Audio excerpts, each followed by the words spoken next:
Last year, George Floyd's murder sparked a global movement to drive real change. The business community stands united around a common agenda to develop real sustainable solutions and expand economic opportunity for all. To improve education, grow diverse talent pipelines and employment opportunities, expand access to capital and support for Black-owned businesses, challenge inequalities in the criminal justice system, raise awareness and investment in health. We are breaking down barriers, building a more inclusive economy. Together, the business community is taking action.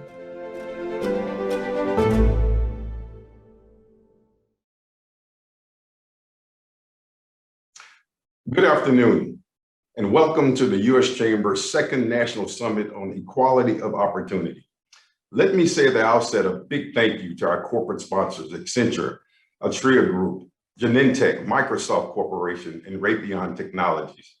I'm Rick Wade, Senior Vice President for Strategic Alliances and Outreach. You know, throughout history, there have been defining moments in America that changed our hearts and minds and the course of our country. The end of slavery, Juneteenth, now a national holiday. Dr. Martin Luther King Jr.'s March on Washington for Jobs and Freedom. We at the Chamber just commemorated the 100-year anniversary of Tulsa's Black Wall Street.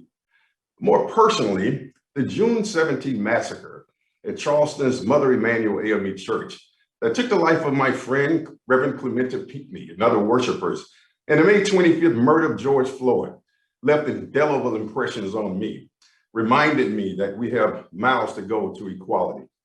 You know, common threads, though, that run through all of these moments have been the faith, resolve, resiliency, determination, and foresight of individuals, people, and communities to come together and turn moments into movements, calamities into conversations, and tragedies into triumphs.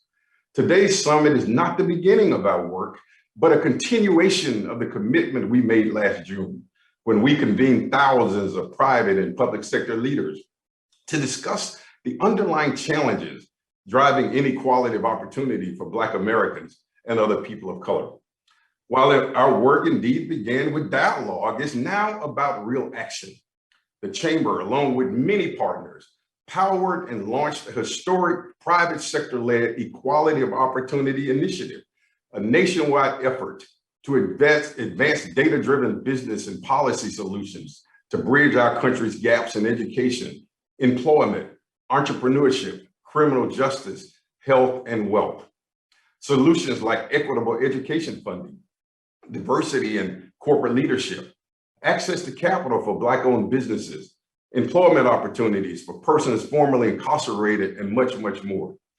And incidentally, a modernized infrastructure can help create a more inclusive and cohesive America, because for too long, communities of color have been disadvantaged by infrastructure decisions made by previous generations, whether it's longer, multi-stop commutes between minority areas and job centers, highways that bifurcated communities, disparities in access to clean drinking water, or as we've seen during the pandemic, a broadband internet gap that impacts learning and working remotely. We must confront the ways that inequality is encoded in our infrastructure if we're going to fix it moving forward. Passing smart infrastructure legislation can also mean growth opportunities for minority-owned businesses and good-paying jobs for people who need them the most. Today, you will hear about these and other actionable measures and the progress of the private sector to address our country's race-based inequalities. You'll learn about new programs and best practices, and I hope that you will be inspired by our speakers who are leading by example and practicing what they are preaching.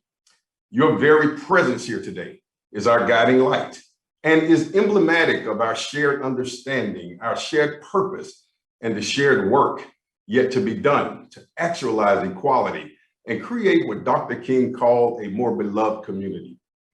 Suzanne Clark, our president and CEO here at the Chamber, is a real champion for shared purpose, a world-class CEO, a director on 2 corporate boards, A former business owner and an entrepreneur at heart, she is leading the fight for free enterprise and for an inclusive economy, one in which all Americans can have a fair shot at earning their success, rising on their merit, and living their own American dream. Please join me in welcoming Suzanne.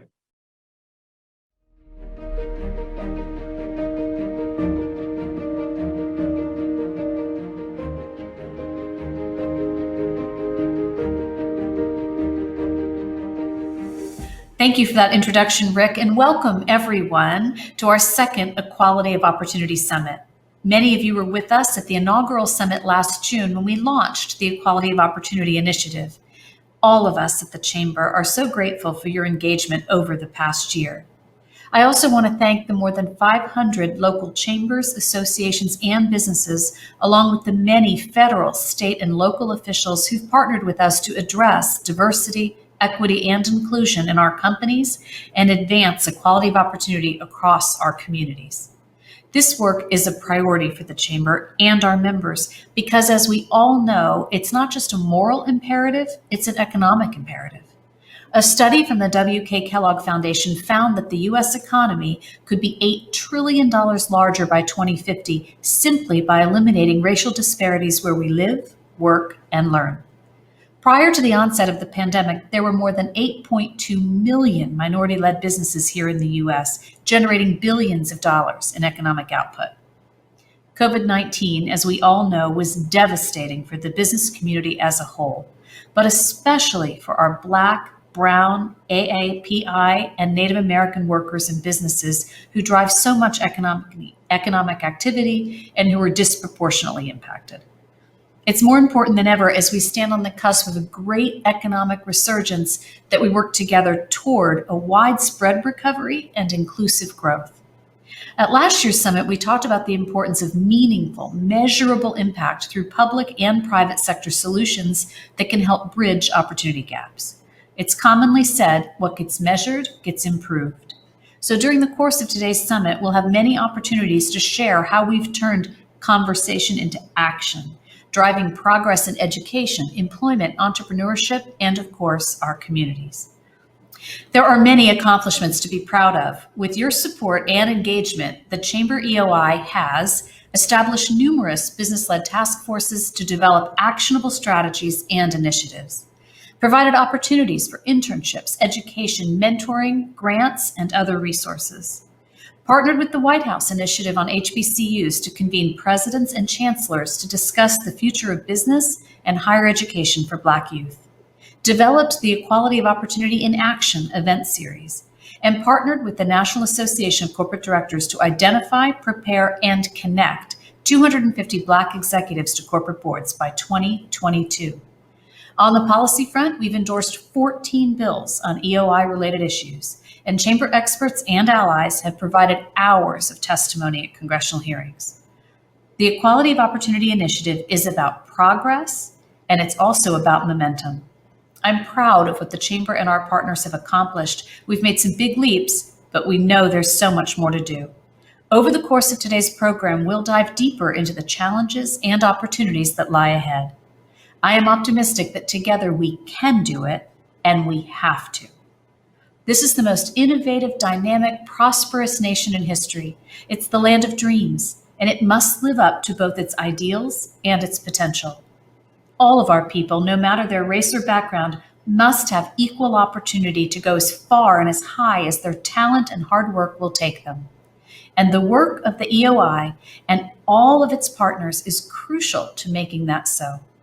I look forward to continuing our work together as we drive momentum for our economy and our nation and lead another year of meaningful action.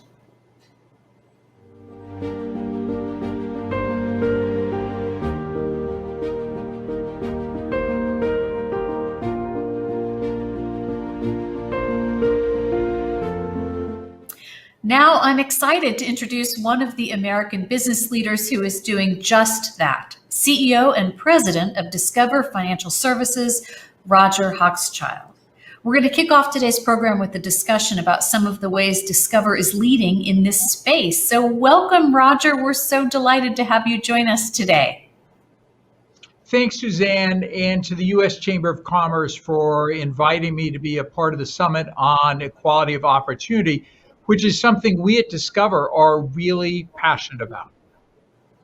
Well, you're not just passionate, you're really a best-in-class case study of a company that took vision and commitment and really turned it into action. So start off by sharing with the audience some of the things you're doing to really expand opportunity through your work. Sure, I'd be happy to. So like many of your members, Discover's been focused on DE&I for some time.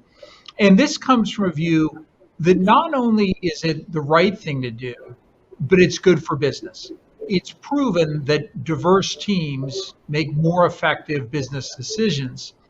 And in the competition to attract and retain talent, it's critical to create an environment of inclusion where all feel welcome.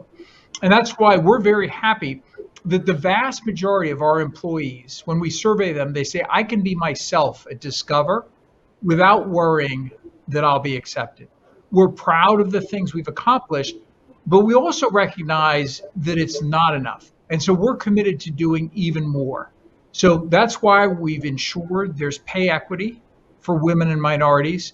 We signed a pledge with a group called the Chicago Network to increase representation of women at all levels of the company to 50% and to increase the number of Black and Latinx managers. And we're proud that we've had a perfect score on the Corporate Equality Index for the last 8 years. And we've tried to do even more in the past year. We've created an Office of DE&I, named a Chief Diversity Officer, formed a task force with employees all over the company participating. And we've been sure to set DE&I goals to make sure that we hold ourselves accountable. And finally, we're trying to make our charitable giving support our DE&I efforts. So for example, last summer, to support Black-owned restaurants and impacted by the pandemic, we launched our Eat It Forward campaign, giving a total of $5 million to 200 different restaurants all across the country. I love hearing these examples. I could talk about this all day. Now, here's an example, and I don't even know how to pronounce this. You got to help me with this. I was reading, this is the problem when you read about things, right? So I was reading about something called the Chatham, is that right? Chatham Customer Care Center? Yes, I'm Chatham's a pronouncing it right? neighborhood Okay. here. So I was reading about the Chatham Customer Care Center, and it really is a shining example of some of the stuff you were just describing about how a company can make such a meaningful impact. And so tell us a little bit about how that center is poised to make a difference in Chicago through employment. Sure, it's something I'm just hugely excited about. The idea for a new customer care center began in 2019 after I attended Ibram Kendi's presentation on how to be an anti-racist. And there are two things that I took away from that. The first was his point that the opposite of racist isn't not racist, it's anti-racist. It's active, not passive. And we all need to work now more than ever to create meaningful change. And second, I gained a deeper understanding of the way our systems perpetuate bias. And it got me thinking about the traditional corporate site selection process. You know, if you think about a company and a team looking for a new location, they don't say, let's not go to a predominantly Black or brown neighborhood. But instead they say, well, let's go where there's a highly educated workforce with great schools and a low crime rate, good transportation, good infrastructure. And all of these perpetuate the unequal opportunity in our society. So we decided that we would do our part to break that cycle and open a new customer care center in an economically challenged area right here in our hometown of Chicago. And call centers are critically important to us at Discover. We have 100% US-based customer service, and our people and the experience they provide is a real differentiator. So when looking within the city at where to put our center, we were guided by Chicago Mayor Lori Lightfoot's Invest South/West initiative, which highlighted neighborhoods most in need of opportunity, one of which is Chatham. It's got a strong sense of community, dedicated businesses, and people committed to economic revitalization. There's a lot of untapped talent and residents who have long commutes to work. So we found an existing 100,000 square foot building in a central location. Actually, it was a vacant big box retail store, but we knew we could really quickly start construction, hire employees, and start making an impact. So we'll be hiring over 150 people by the end of the year. We've already got people up and running and taking calls, and we hope to scale to nearly 1,000 jobs over the next 4 years. It's also a great example of a public-private partnership. You know, we talk a lot at the Chamber about when partners come together and bring their expertise, how magic can happen. And so talk a little bit about your partners in this work and how they helped bring your vision to life. Sure. So one of the things this project has helped me really understand is large companies, like many of your members, are uniquely able to bring jobs at scale directly into communities. And there's a real benefit to having the jobs in the community. There's a halo effect helping other small businesses. And so at one of our launch celebrations, I met a woman who ran a nail salon nearby, and she couldn't be more excited that 1,000 employees are coming by to support her business. So there'll be a network effect. And then having employees work in the community, not having long commutes, lets them do the types of things that I think many of us take for granted, right? They can volunteer with their kids. They can volunteer with their church. I talked to one of our managers, and he said he felt like he could be a better father because without an hour and a half commute, he could pick up his daughter at daycare. So there's a big difference between having the jobs and having the jobs in the community. But to your question, we had many partners in this effort, starting with great smaller companies, including the property manager, the real estate agency, the architectural firm. But we've also had great support from Mayor Lightfoot's office, the local older persons and state legislators. They introduced us to community leaders and helped us identify minority-based contractors for construction and maintenance. And then finally, we partnered with a lot of local nonprofit agencies to help promote job opportunities, and other community organizations are helping finding the pipeline of talent, but also the wraparound services for daycare, mental health, food insecurity, and other support for our employees' needs outside of work. I think it's such an important point you're making about the ecosystem around a job. I know just what one job means to a community, but then also how that is exponential and the growth can be exponential. So you talked a little bit about the perspective of a Discover employee. Can you also talk to us about the impact on your customers or your impact on the business overall? Why is this positive for Discover as a business? So the first thing is just the business value and the quality of the people we're hiring. We expected to find great talent in Chatham that just needed an opportunity, and it's been even better than we expected. For the first 20 positions, we had 1,300 applications, and we were 20 for 20 with the offers accepted.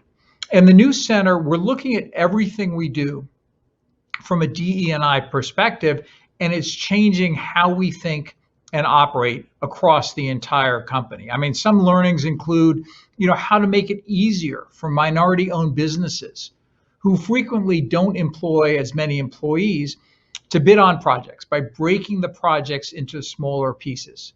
We're advertising for employees using new channels like local radio and billboards instead of relying as much on digital channels. We're approaching recruiting, hiring, and training in new ways and doing more mentoring. But I think the biggest benefit from this project is just what it's doing for Discover outside of Chatham. It's a tremendous source of pride for all of our employees. And we've had countless volunteers from every part of the company, all across the country, volunteering to fly in to work as coaches and trainers because they so much want to be a part of this effort. So, obviously it's been a really challenging year for all of us and in different ways, and getting through this global pandemic. But we've also seen some upsides to the racial awakening, to kind of an awakening we've all had coming out of this pandemic about the whole human beings we want to be. And so if you think about our role at the Chamber, we're really proud to see our members stepping up and making sure that the recovery, both the health recovery and the economic recovery, are equitable recoveries. And so we'd love to hear your take on what you think business's role is in the economic recovery and in the health recovery. And how is Discover leaning into that role? Sure. So, I think the Chamber is really perhaps the strongest voice for business in the country. And it's easy then for us as business people to think, how great would our economy be? How in fact, our country, if everyone had an equal opportunity to participate. And there is a unique role the business community can play, right? Writing checks helps. But what helps the most is bringing jobs and your products to the communities that have been disadvantaged for so long, frequently urban communities like Chatham. And, as the Nike slogan goes, just do it, right? Build a factory, open a branch, open a store, open a center. And I think you'll be really surprised at what you find. You're definitely singing the Chamber song about the importance of a job to a community, but you're putting a particular chorus on it about where those communities can be located and opening our eyes about moving beyond the traditional communities where companies tend to look. So I think it's a really important message that you're getting out there today. Let me ask you a final question. Again, challenging year for a lot of reasons as we're on the cusp, at least in the US, of a recovery. What makes you optimistic about the future? So I mean, it certainly has been a challenging time, right? But it took the murder of George Floyd, the tragic deaths of Breonna Taylor, Ahmaud Arbery, and many others, I think for us as a country to finally have conversations about difficult topics that we probably should have had decades ago, if not longer. But I'm seeing signs of real commitment to change from so many across the country. And as I talk to other business leaders, and I'm really determined that we at Discover do our part. And another thing we saw during the pandemic, countless stories about resilience, reinvention, people working to help their neighbors, the entrepreneurial spirit. And I believe a lot of that will continue. And then finally, just to end with a real pro-business message, for those who worry about socialism, I think the answer is to make capitalism work for everyone and bring opportunity to those who've been left out for so long. And as you pointed out, there's a unique role businesses can play. So I really hope at this critical time, all will step forward and answer the call.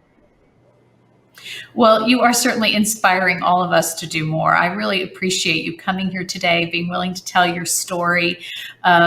I just think it's really important for the rest of the business community and community leaders across the country to hear stories like yours. And we're really appreciative of you being with us. Thank you. And thanks to everybody for joining us. We are really looking forward to the rest of the sessions, the important work we get to do together after the event and after the sessions, and the creative ways that we'll continue to lean into an inclusive recovery and a vibrant future for our businesses and all of our communities going forward. Thank you all very much.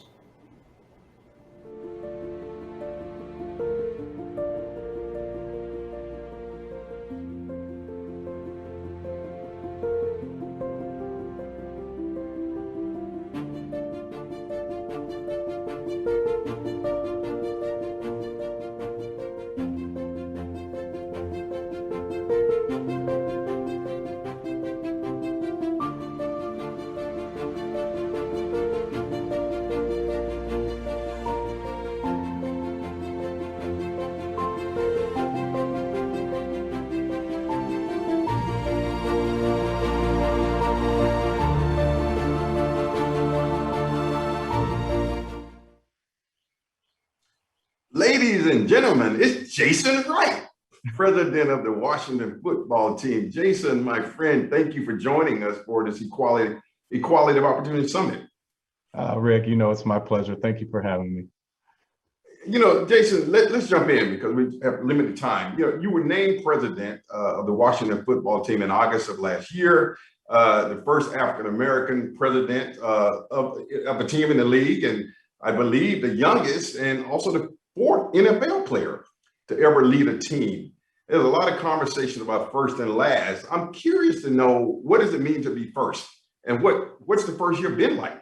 I'd say what it means to be first is actually a testament to the folks that have actually paved the way for this. There's Kevin Warren, who was the COO of the Vikings, did my job in everything but title alone. Folks that were visible Black leaders for me when I was in the league. My head coach in Cleveland, Romeo Crennel, Rod Graves, who was our general manager with the Arizona Cardinals, people that really drove home the adage that representation matters, and at a subconscious level allowed me to believe that I should be in one of these roles going forward. And in my first year, I've really thought about how my success in this role, first and foremost commercially, but then from a social and community impact standpoint, will pave the way for others to come through that look like me, that come from my background or come from other backgrounds that have not been in these roles before, and kicks the door open, so to speak. And so this first year, the advantage of being in a turnaround situation, in a transformation situation, is that you can make a lot of change quickly. And the first year has been one of bringing in a diverse set of leaders from within sports, from outside of sports, that are innovative, that are thinking about our commercial enterprise differently, that are getting data driven in how we think about our fans and our guest experience, and really trying to become the world-class organization our fans deserve. And we've made good progress. Jason, you think about this amazing milestone, being the youngest and the first African-American, and we kind of see you at the top, but we don't know much about your climb. I think you grew up in greater Los Angeles area, over in Upland, California. As I mentioned, you played NFL in the NFL yourself.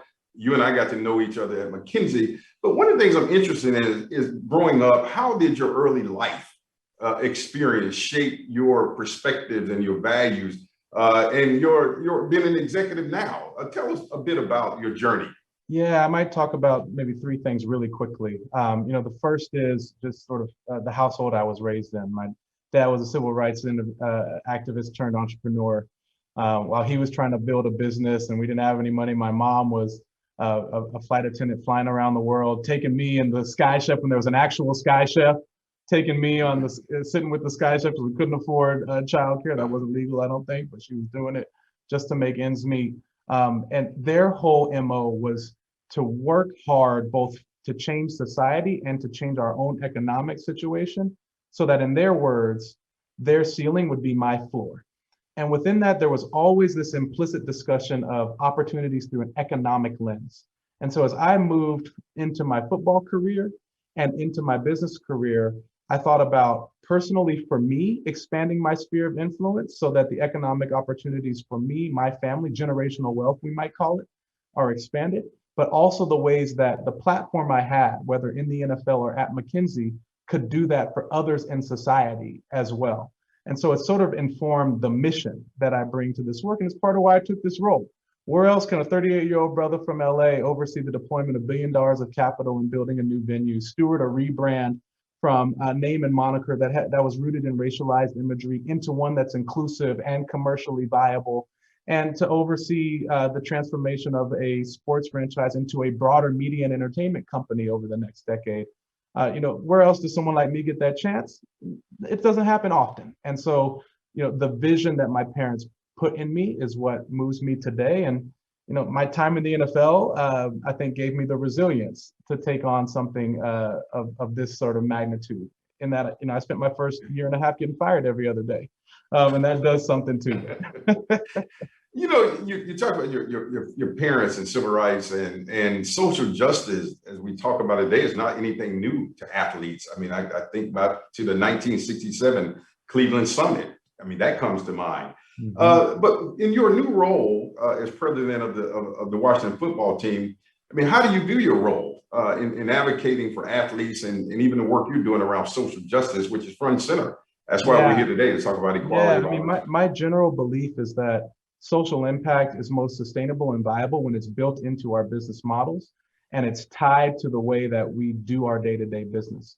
And so as our players have become incredibly sophisticated and damn smart in how they think about the issues that matter to them most, whether it's police reform or voting rights or whatever it is, what I believe the responsibility is for me on the business side of the house is to put structure around it, to build it into our business model so that it's part of how we do things going forward, that it's tied to our commercial enterprise so that the impact perpetuates itself going forward. I believe in using the markets to drive social impact. And so what I try to do for our players when they come and they say, hey, we really want to do something related to development of our under-resourced communities. Well, then when we're thinking about building a new venue, we don't just look at the retail and hospitality complex that we want to build, the 300 plus day a year live events venue we want to build, and we want to do those commercial things. But we also say, well, if there's educational needs, how could we build a K-8 school into the infrastructure of our very venue, thereby very much opening up ourselves in a very physical way to the community? How could we use green space, provide green space to a community that needs it instead of having seas of concrete parking lots? That's how we take the things that come from our players and from the broader set of stakeholders, build them into a lasting business model, and thereby see impact outlive any of us at this organization. Yeah. As we wind down, one last question here. I talked about moments of change in our history, and obviously the Washington football team is in a major moment of change. You led change at McKinsey, turning organizations around. Quickly, what makes you most excited looking forward as you think about where you are and where you're going? I think we've had a loyal, devoted fan base. We have an incredibly diverse fan base, and I think whether it's the stewarding of our rebrand, the way that we're thinking about a new venue development as an economic development engine, I think we have an opportunity to write a playbook that other sports, media, and entertainment franchises can follow in the future when they need to go through one of these transformations. And if we do that with integrity, with great principles, with a team, a diverse team that is built on character, we can change things that extend well beyond us and the league. And we're hopeful to do that. Good. Jason Wright, thank you for joining us. It's an honor to call you a friend, and you are an inspiration to so many of us, and to use LeBron James's term, for being more than an athlete. Thank you for demonstrating that in your incredible journey, your career at McKinsey and Company, and now your work leading as the first Black president, the youngest president, to lead the Washington football team. Thank you so much. Thanks, Rick.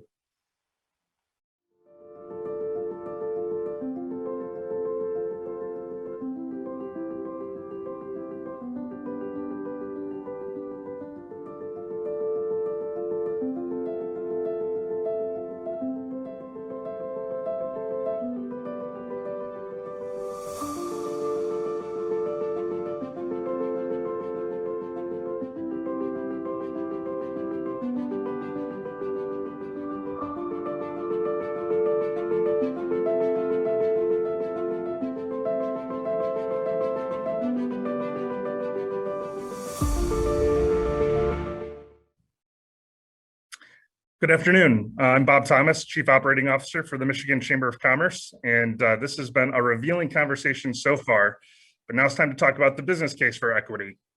The business case for racial equity was published by the W.K. Kellogg Foundation in 2018, which reported that the United States stands to realize an $8 trillion gain in GDP by closing the racial equity gap. Today, we are grateful to have the Kellogg Foundation's Vice President and Chief Investment Officer, Carlos Rangel, here to talk to us about ways to address these disparities and share actions the business community can take today to advance racial equity in our business and communities. Carlos, this is a huge window of opportunity and a timely one at that. Can you share with us why closing the racial equity gap is so important to the U.S. and not just the right thing to do? And then what shifts have you seen since the report was published throughout the pandemic? Bob, it's pleasure to share the Zoom stage with you, and many thanks to the Chamber for the invitation to such an engaging event. Jason and Roger are tough acts to follow in the previous sessions. The COVID-19 pandemic and its economic impact showcased unequal access to quality jobs, healthcare, education, and housing. And COVID-19's prevalence and severity of illness had a much higher proportion for populations of color. So 2020 continued to prove that racial equity is still a matter of life and death. From a business perspective, the House Committee on U.S. Small Businesses reported that Black business ownership rates dropped 41% between February and April of 2020, while Asian Americans' unemployment rates increased by more than 450% from February to June of 2020, revealing the greatest rate of increase from any other racial group within our country.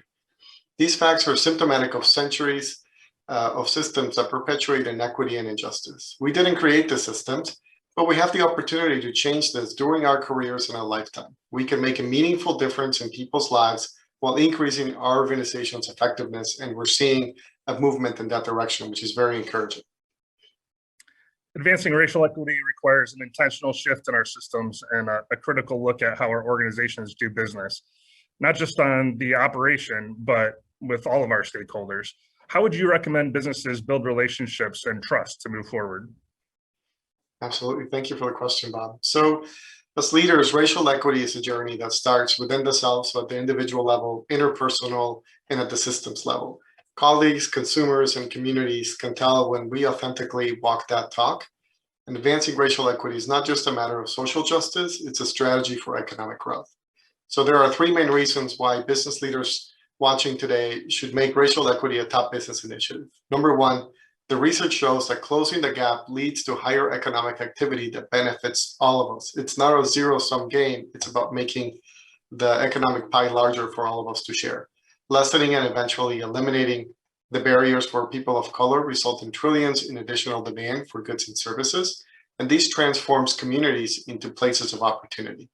And number two, by 2050, more than half of US workers will be people of color.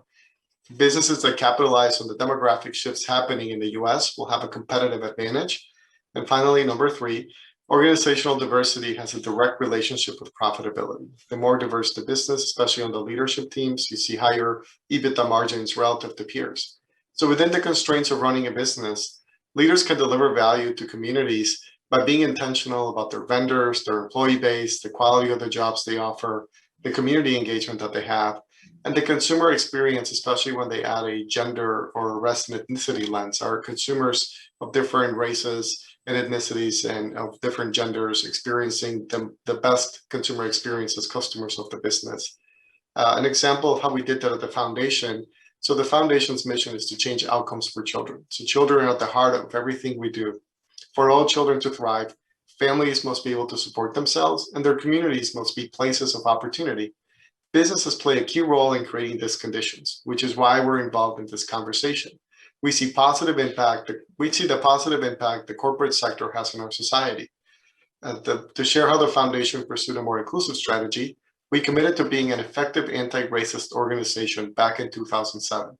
That meant we had to scrutinize and scrub our internal policies and practices, as well as every aspect of our grant making. Over the past decade, we benefited from this effort by changing our staff composition from being 26% people of color to 47 people of color today. That's relevant to us and how we execute on our mission, because that allows us to show up with improved cultural competence and engage with the communities that we serve in a more effective way. That's great that the foundation has been such a great role model with these practices. And Michigan has been an early partner in the Kellogg Foundation's outreach since the study on equity has been published. Can you tell us a little bit more about how you're sharing those findings from that study and research with others across the country? Absolutely. So in 2020, we started the Expanding Equity program, which is to support companies that want to implement best practices when it comes to racial equity inside of their businesses. The program so far is a learning community that's structured through workshops. At this moment, it includes over 50 companies employing nearly 4 million people. And the focus is on best practices regarding recruiting, creating a culture that fosters a sense of belonging, has fair promotion practices, and it looks at the role the company plays within their ecosystem. We also share the foundation's racial equity journey on a detailed case study on our website. This past year has been a turning point for many organizations in how they see and act on issues of diversity, equity, and inclusion outside of race, and especially in hiring. What's your opinion of how the business community responded, and what do you see its role is in beyond the first step of hiring people of color? Absolutely. So I'm inspired by the response that the business community had to the tragic events of the pandemic. So the murder of George Floyd, among other well-documented high-profile murders of African Americans, and the rising hate crimes against Asian Americans. So we as business leaders are no longer outsourcing this racial equity work to the government and nonprofits. We're all part of the solution, and the business sector excels at solving different problems. So for this to be a long-term authentic commitment, we must ask ourselves, how do I change the climate within my organization and bring diverse perspective to the decision-making table? So finally, what I'd just like to say is the foundation strives to change outcomes for children, and we realize that the best catalyst for change are the leaders willing to be catalysts for change. If that's you, consider us a fellow traveler in your organization's racial equity journey. We'd be happy to engage with you on this important work. Thanks, Carlos. There's a lot of work to be done to help others understand the issue and to help close these systems for good. Thanks for all of your contributions. Thank you, Bob.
Good afternoon.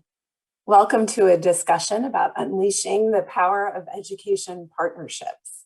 I'm honored to be here this afternoon to introduce our panelist, Dr. Penny Schwinn, Education Commissioner of the state of Tennessee, Dr. Lavelle Brown, Superintendent of Ithaca City School District, Charlotte Lysor, Manager of Education Strategy and Insights at IBM, and Sam Whiting, Director of Boeing Global Engagement Western Region, the Boeing Company. We saw the McKinsey statistic showing that closing of the Black and Hispanic student achievement gap would add billions more to the US economy. Why is it so important to create strong partnerships between the business community and the education community? And we're sort of opening this up to anybody who wants to jump right in. Maybe Sam or Charlotte. Sure, from the industry perspective, Cheryl, and thank you so much for having us here and having IBM as part of this conversation. You know, our current students are our future leaders, our future workforce, and as you know, skills and talent needs are shifting at a pace that's completely unprecedented. We know more than ever that we need to support educators in really making sure and ensuring that there's alignment of the skills that students are going to need when they enter that workforce to not only, you know, land a first job, but really be successful in their career. Thanks for that. If I could, if I could add to that, I also thank you for having me here today. I'm thrilled to be a part of it. I think, you know, we really think about not just what we are doing as a company, but what our employees are doing and their interests and engagement in communities.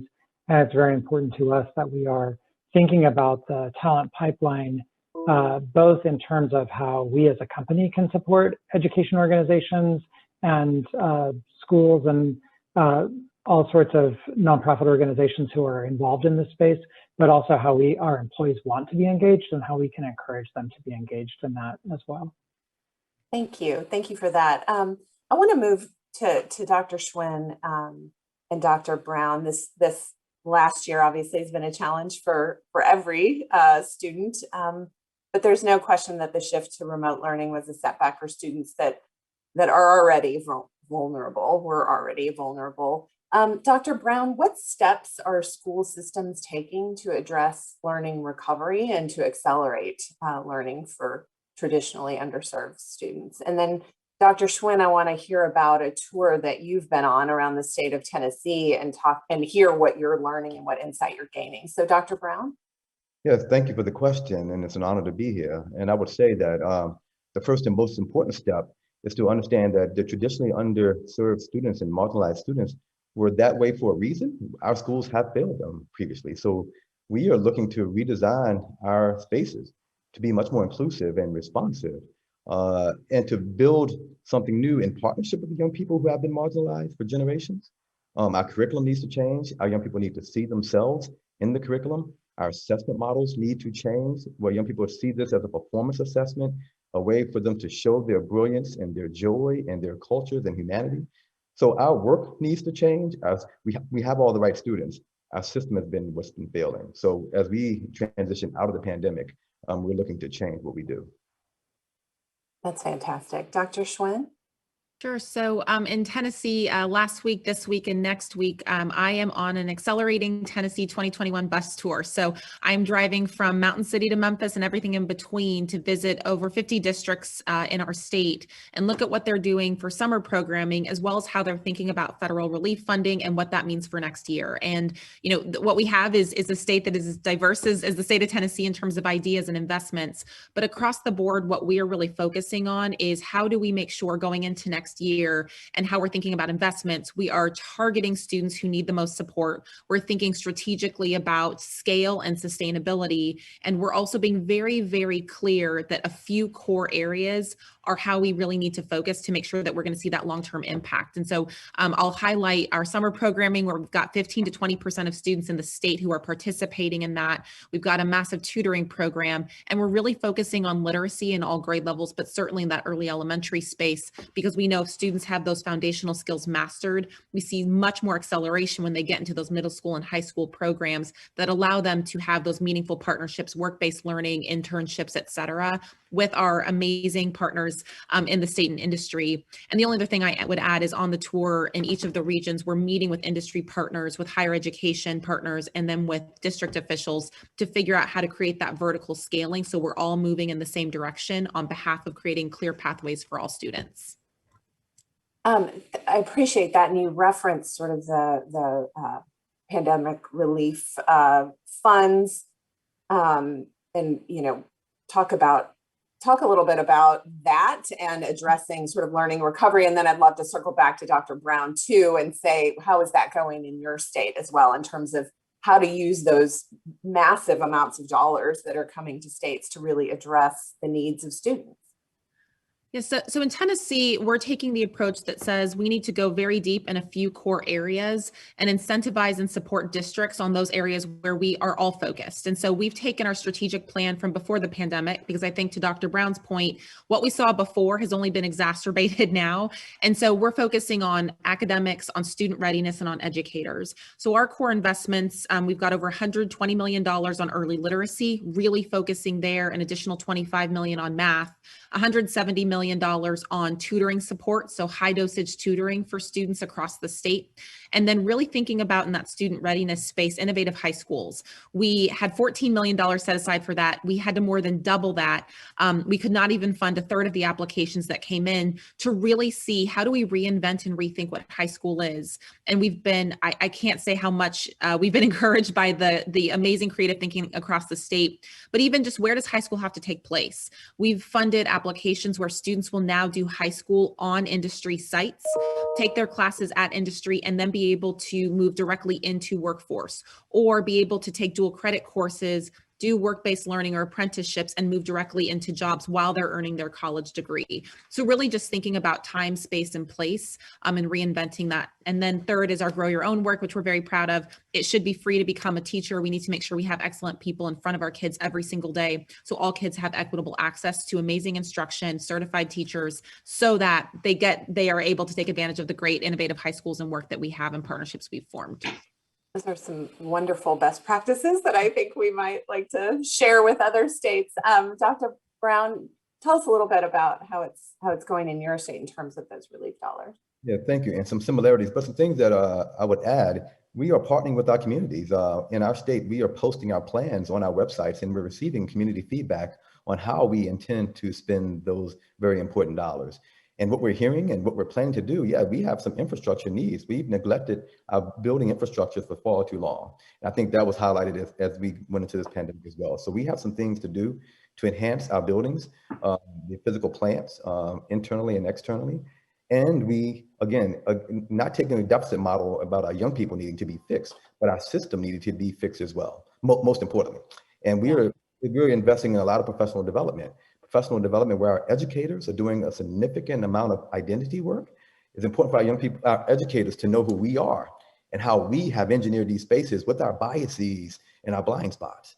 So that educator identity work takes time, and it takes some investment and resources to then lead to building out new systems and pedagogies, which is another aspect of the professional development work. So PD infrastructure is where we're starting to better serve our young people. That's great.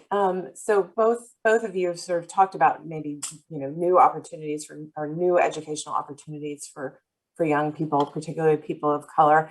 I want to switch to IBM and Boeing quickly. And how have your organization stepped up to support K-12 education among students who traditionally haven't had access, opportunity, and especially in this critical moment? Well, I guess, for us, we both had to face the reality of the educational organizations we were working with and the reality of our own employees in terms of how they were having to deal with suddenly being educators as well as working from home. We launched a program called Future You in April of 2019 that is a partnership with Discovery Education and is online free resources for educators. And we saw, once schools closed and educators were looking for online resources, we saw a huge uptake in it. And we also saw among our own employees their own desire to have the same kinds of resources and be able to share those with their families. So we have had really exponential growth in that program, and we are really working hard to create new content all the time. And we started with space, and then we did a whole environmental theme, and now we're doing all sorts of aviation content.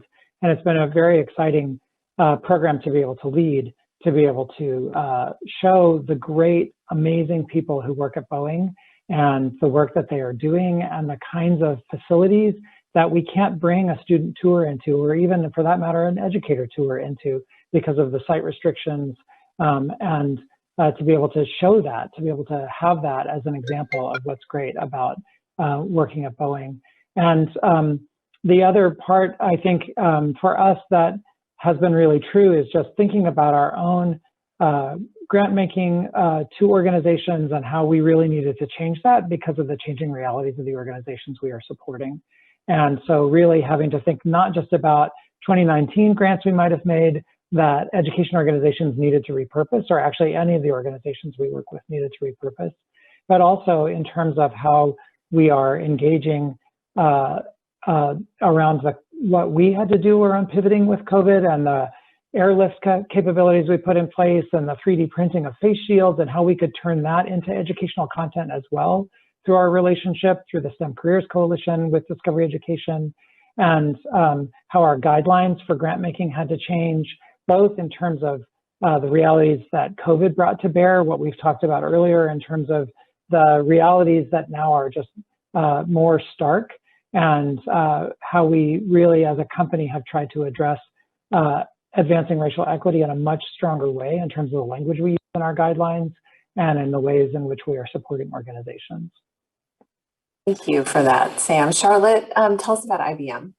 Yeah, I think that just to reiterate, what so many folks have already said on this panel is that, at IBM, we were well aware, I think, of the structural inequalities that existed in the education system, that have been exacerbated by this pandemic and the recession. And in 2011, IBM actually founded a public-private partnership, a model called PTech, which, to Commissioner Schwinn's point, is very much an innovative high school model that brings together three historically siloed institutions, right? A public high school partner, a community college partner in close proximity to that high school, and then an industry or industry partners. And so, founded in New York City in Crown Heights, Brooklyn in 2011, has since grown to 28 countries, 266 schools, with over 600 different industries, lots of industries supporting lots of schools. And, we're really proud of this work because of the opportunity that it does provide to underserved youth. Working mostly with Title I schools here in the US, P-TECH is an open enrollment opportunity for students, no testing for admission, no cost for a post-secondary degree. Students are going to high school for 6 years where they're doing sort of an integrated curriculum of high school coursework and college coursework, all leading to an Associates of Applied Science, which has been, you know, kind of given the thumbs up by industry in terms of alignment of skill needs and of workforce needs. And then on the industry side, they're providing a lot of workplace learning, work-based learning, CTE under many a name, but really, you know, the opportunity for students not only to learn the technical skills that they're, you know, potentially going to want to leverage in the workforce, but also those professional skills, the idea of goal setting, of communication, of collaboration, and really allowing you know, students to get practice in real time with real professionals. And the only thing I would add here is just the need for sustainability of these initiatives. Hopefully they will continue to kind of be part of the real fabric of public education moving forward. And that really calls for a need for funding for higher education, CTE, and dual enrollment. How do you think about closing the sort of structural inequalities in education through a P-TECH model? Do you specifically recruit certain students, or how does P-TECH sort of get at this? Yeah, P-TECH certainly has a focus on historically underserved communities and seeks out communities, as I said, that really are Title I schools. You know, the majority of our students are minority students in the US, and also, you know, free reduced lunch.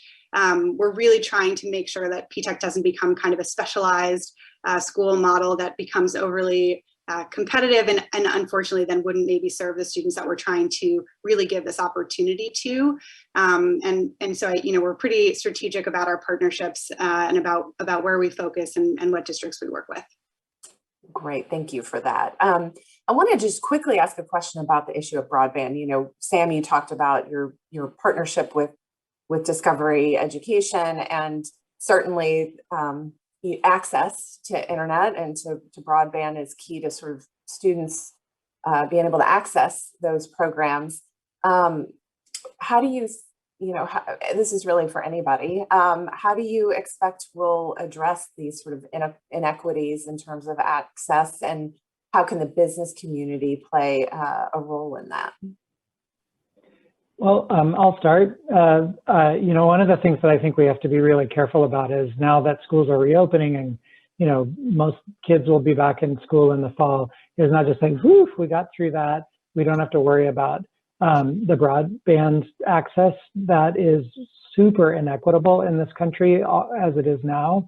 You know, we do a lot of work with tribal nations and in rural areas and in urban communities, really trying to help push the issue of access through the conversations that we have with local elected officials or with local chambers or any of the organizations that we are a part of, because this is not an issue that, this isn't a new issue. This is a very long-standing issue, the issue of access to technology and to broadband that can help students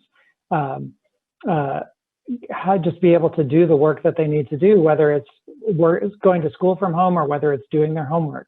And I think as we think about, you know, the partnerships that we can have through the U.S. Chamber or through organizations like Council for Strong America or the Alliance for Excellent Education, there are a lot of organizations that are working on this. We can't just, as a business community, say, oh, that's the mobile provider's problem. We all have to be a part of that solution. Dr. Schwinn, Dr. Brown, how do you see the business community stepping up in your communities to help to address this, or how is this sort of playing out where you are? Yeah, so I'm happy to jump in. I think that, you know, for Tennessee's open for business, but so education is open for partnerships with business. So what we've seen is the majority of our districts are rural and certainly were significantly impacted by the pandemic, just like our urban districts were.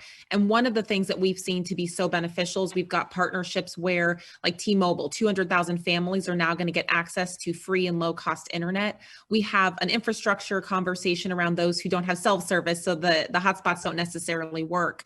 But one of the things and one of the reasons why we think that this conversation is so important and where business can come in is that the lessons learned from the pandemic show equity and access to rigorous content and opportunity.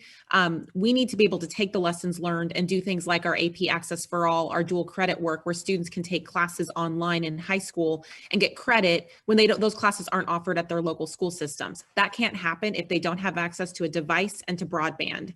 And so one of the things we can do is get businesses to come in, provide some of that, I think the human capital to teach the courses, have businesses come in to provide some financial support to create those pathways for students, but then also to help build out the infrastructure to create that access. And again, we've got tons of sustainable programs that we are working to implement, but that can only happen because of the great partnerships we have and that we are certainly looking to expand over the next 5 years. And I would just add, this is a particular issue that needs some coordination. It needs to be a federal, statewide, or interstate approach. What I'm hearing and what I'm seeing is that everyone is taking a different approach to this.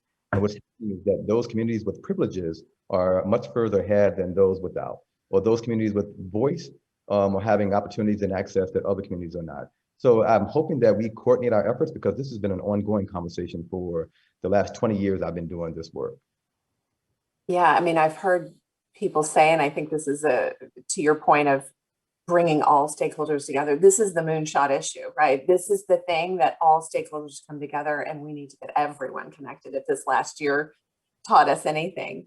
We don't have a lot of time, so I'm going to let Dr. Schwinn and Dr. Brown end us by telling us, we have an audience of business leaders and chambers and others that really are trying to address issues of inequality. What can the private sector do to help you where you are in your community with your schools? Dr. Brown, and then we'll go to Dr. Schwinn. Definitely want to give Dr. Schwinn the last word. I would just say we're one community, and we need to model best practices and initiatives for one another. As we diversify our staff, I would look to the business community to diversify their staff. As we diversify the leadership, I would look to the business community to have that as well. Our young people need to see themselves in those spaces being successful, just like we want to model that in our schools. Thank you. Dr. Schwinn, close us out. Yep. So I think what we are really looking for and hoping to have are businesses who are coming in and knowing that they are invited to come in and help co-create pathways. It cannot continue to be this domino handoff of students, because we know those students who are most disadvantaged and need the most support are not going to continue and persevere through that. We need to make sure that K-12, higher ed, and industry all come together and co-create pathways for children. All of our districts are looking for that support and help. And I think introducing and making sure that you are welcomed into those conversations and being really open about your willingness to participate, I think is going to help districts work in that co-creation model. And certainly we've got 147 who are open and ready for that level of collaboration. Thank you. Thank you for that. And the U.S. Chamber will raise its hand to say we will support you in that work. Thank you all so much. Appreciate this conversation and all of you being with us today. Thank you. Thank you.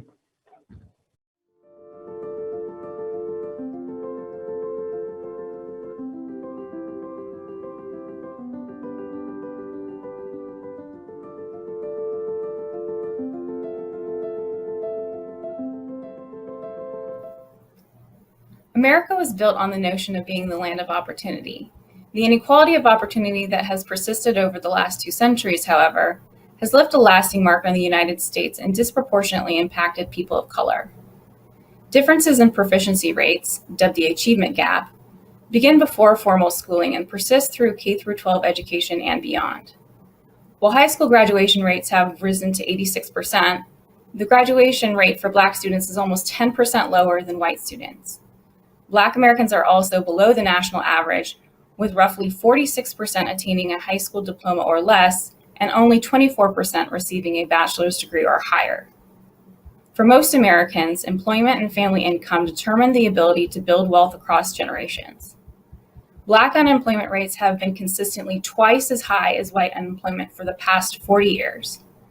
Black Americans make up roughly 12% of the workforce, but are less than 8% of the highest earners and 17% of the lowest earners. The mean income for white American families was twice that of Black American families in 2019. Entrepreneurship can be a catalyst for economic mobility. The median net worth of Black business owners is 12 times that of Black non-business owners. However, Black Americans are less likely than their white counterparts to launch new businesses. And when they do, they have lower revenues, higher fewer employees and are more vulnerable to economic shocks like COVID-19. Black-owned solopreneurs are also half as likely to get financing as white owners.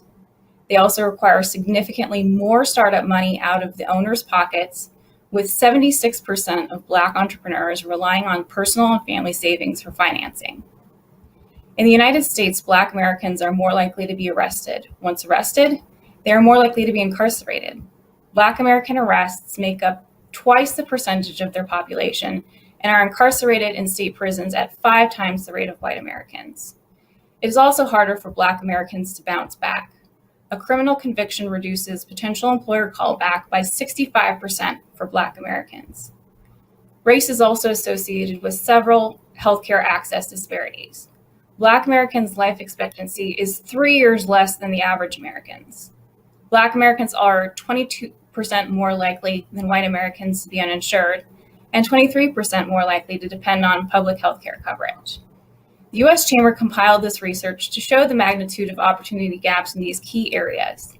The findings have informed our work as we continue to pursue targeted, data-driven, and sustainable solutions that will help deliver the American promise of equal opportunity to all.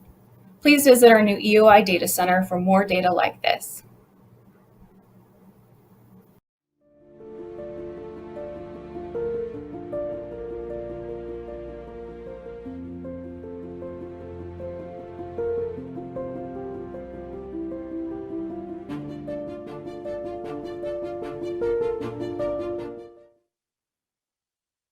Good afternoon. Welcome to the Closing the Racial Wealth Gap and Building an Inclusive Economy conversation. My name is Curtis Dubé, Senior Economist here at the Chamber. As Jenna just showed, racial disparities in wealth have long been a troubling issue. Frustratingly, it's one that has eluded our efforts to fix it for a long time. It's going to take years to close the gap, perhaps generations, so we don't have any time to lose. We have with us today 3 distinguished economists that will help us think through new ideas about how to build wealth in minority communities. Dr. Ira Kalish joins us from Deloitte, where he is the chief global economist. He is a specialist in global economic issues, as well as the effects of economic, demographic, and social trends on the global business environment. Dr. Valerie Ralston-Wilson is director, Program on Race, Ethnicity, and the Economy, PRE, at the Economic Policy Institute. PRE is a nationally recognized source for expert reports and policy analyses on the economic condition of America's people of color. And our last speaker today is Anna Hernandez-Kent. She's a senior researcher at the Institute for Economic Equity at the Federal Reserve Bank of St. Louis. She conducts research, performs data analysis, and advises on issues of economic equity. At the end of our discussion, we will take a few questions from the audience. Please put your questions in the chat and I'll read them to our speakers. With that, let's begin our discussion. Ira, start us off with this question, the one that really gets to the root of the problem, or the root of the issue. What are the potential solutions to the persistent problem of racial wealth inequality? And what is the business community's role in that effort? Okay, thank you, Curtis, and good day, everybody. So as an economist, I'm usually expected to talk about data points and policies, interest rates, monetary policy, and so on. But today, what I'd like to talk about is human behavior. And that may sound odd, but actually at its root, economics is about human behavior and about incentives and about whether people act rationally or irrationally and what the consequences of that are. And in our society, millions of people make decisions, often irrational, that are discriminatory in nature, which have the effect of reducing opportunities for Black Americans. The wealth disparity and the income disparity stems in part from an inability of people to get capital, to buy a home, to get capital for entrepreneurship, to get jobs that enable them to have sufficient income to save. And those disparities come from the decisions of millions of people, decisions made by people in financial institutions, at retail stores, in human resource offices of employers, and of course in law enforcement.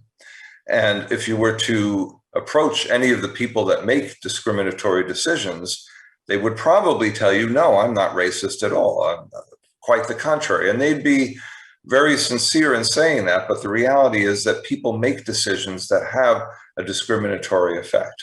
And so what do we do about that? There are essentially two things that we can do and that will take a long time to resolve. One, of course, is just simply greater enforcement of existing laws against discriminatory behavior, especially in the realm of financial services, but also in the realm of employment. But that's difficult. These are difficult things to enforce. It's difficult to impose penalties for discriminatory behavior. I think at the larger level, it's a matter of changing the attitudes of people in society. And I think business has a major role to play in that, because many businesses, my own included, often provide training to people about these issues. And in fact, as an employee of Deloitte, I've actually seen and had to take online classes that discuss these issues. And often I think people are surprised when they see what actually takes place in our society, how people of color are treated differently in a wide range of areas, often in small ways, what we call microaggressions, but in the aggregate, adding up to a very substantial impact. And I think that it's incumbent on us in the business community to require training of our people, millions of people who are employed by us, to better understand what actually happens so that they can think differently about how they behave themselves. I think really in the long run, that's the only way we're going to get past this, in that it's really an issue of human behavior and human attitude, often irrational and often under the radar screen, in the sense people don't even realize what they're doing. Thank you. Valerie, Anna, why don't you jump in on the same question? So I think the point that Ira made about decisions is an important one, because businesses make decisions all the time that have implications for racial wealth inequality. Obviously, banks have the most direct impact because they make decisions that control the flow of capital. But other businesses make decisions that have an impact here as well. We think about decisions about where businesses locate.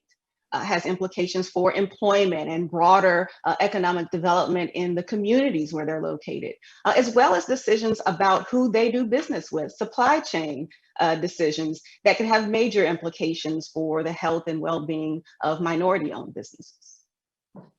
Yeah, and I'll just add to that, speaking for myself and not necessarily the Federal Reserve, that we know the racial wealth gap was created by systems and policies of exclusion. So any solutions that we consider need to be around not just inclusion, but also targeted inclusion. So in that sense, there are many, many different ideas that have been put forth, some related to education that I think are worth mentioning today, include just valuing education as a society more. So we can do more to publicly support public institutions, as well as rethink how we fund K through 12 education. A lot of that is through, say, local taxes, which is just unheard of in other developing countries. And so if we rethink that, I think that we can really make the pathways to education and better careers, better jobs available to people more widely.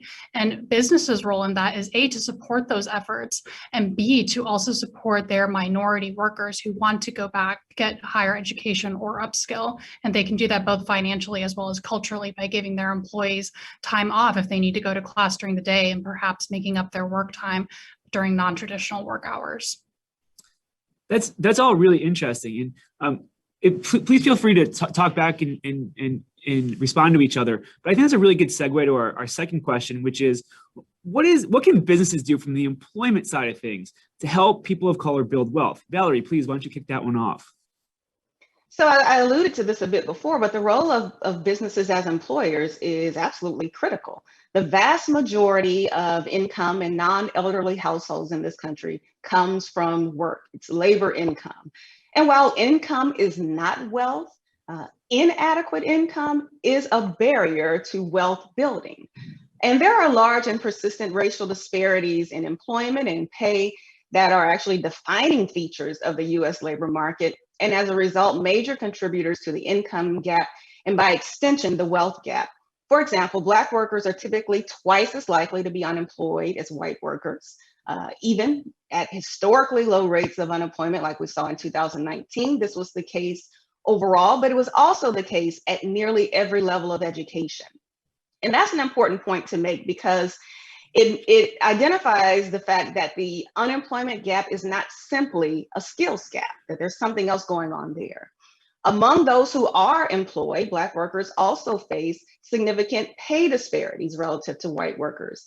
And in fact, less than half of the observed Black-white difference in average hourly wage is explained by factors presumed to be associated with individual productivity, such as education or experience. And so similarly, pay gaps are not simply skills gaps.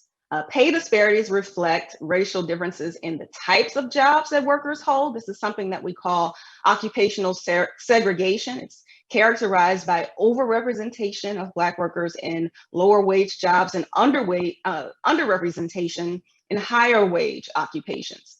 There are also racial differences in access to opportunities for promotion, which are essentially opportunities for sizable pay raises. And then there's the issue of just outright pay discrimination. Now, there are a number of things that businesses can do as employers. One, businesses can choose to implement and develop their own pay equity policies. That might include internal evaluation of employment and pay disparities in their workplace.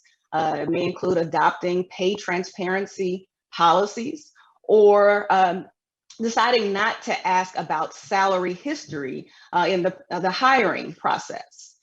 They can also take steps towards what I will call occupational desegregation. That would involve recruitment efforts that seek to get a diverse pool of applicants for all job openings at every level of pay. It also involves retention, policies focused on retention of workers of color, and greater transparency, again, and equity around opportunities for advancement. In addition to these things, which will have major implications for what I'm about to mention, that's access to benefits that are important to wealth building. They can make important workplace benefits more widely and equitably available to all workers. That includes retirement benefits, which is directly a means of building wealth, in addition to the broader access to things like health insurance and paid sick and parental leave. Really interesting. Anna, why don't you weigh in on this as well? Yeah, and I agree with much of what Valerie has been saying. And I think it's important to remember that many business practices are on the surface race neutral, but in practice, they're anything but. So for example, what Valerie was talking about with lower income and even contract workers, they don't get benefits much of the time. And that's something that is squarely within the control of businesses and employers that they can change. They can provide paid medical leave, paid family leave. And we've seen how important those types of leave are in the past year and a half with improving things like labor force participation rates and retention rates, et cetera. So I think these are really important, small, kind of minor changes that require a shift in mentality for a lot of companies, but that's something that they can be doing now. They can also be providing shared profits. They can provide stock options for all of their workers. They can provide matching 401k contributions if they're not doing so already, and opt-out policies for retirement savings accounts as opposed to opt-in to help equalize those uptake rates between different races and ethnicities.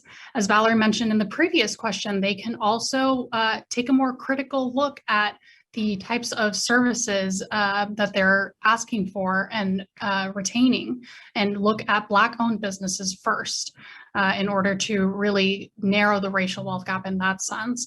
And finally, as Valerie also mentioned, they can look at their own workforce. They can look at making sure that there is support for minority workers from entry level to managerial level and executive levels as well. And one important thing I want to mention, because diversity and inclusion efforts have been so elevated recently, we need to make sure that we're not placing undue burden on our minority workers to take up that unpaid extra work, and making sure that if they are put in positions of leadership, that comes with associated power and advancement opportunities as well.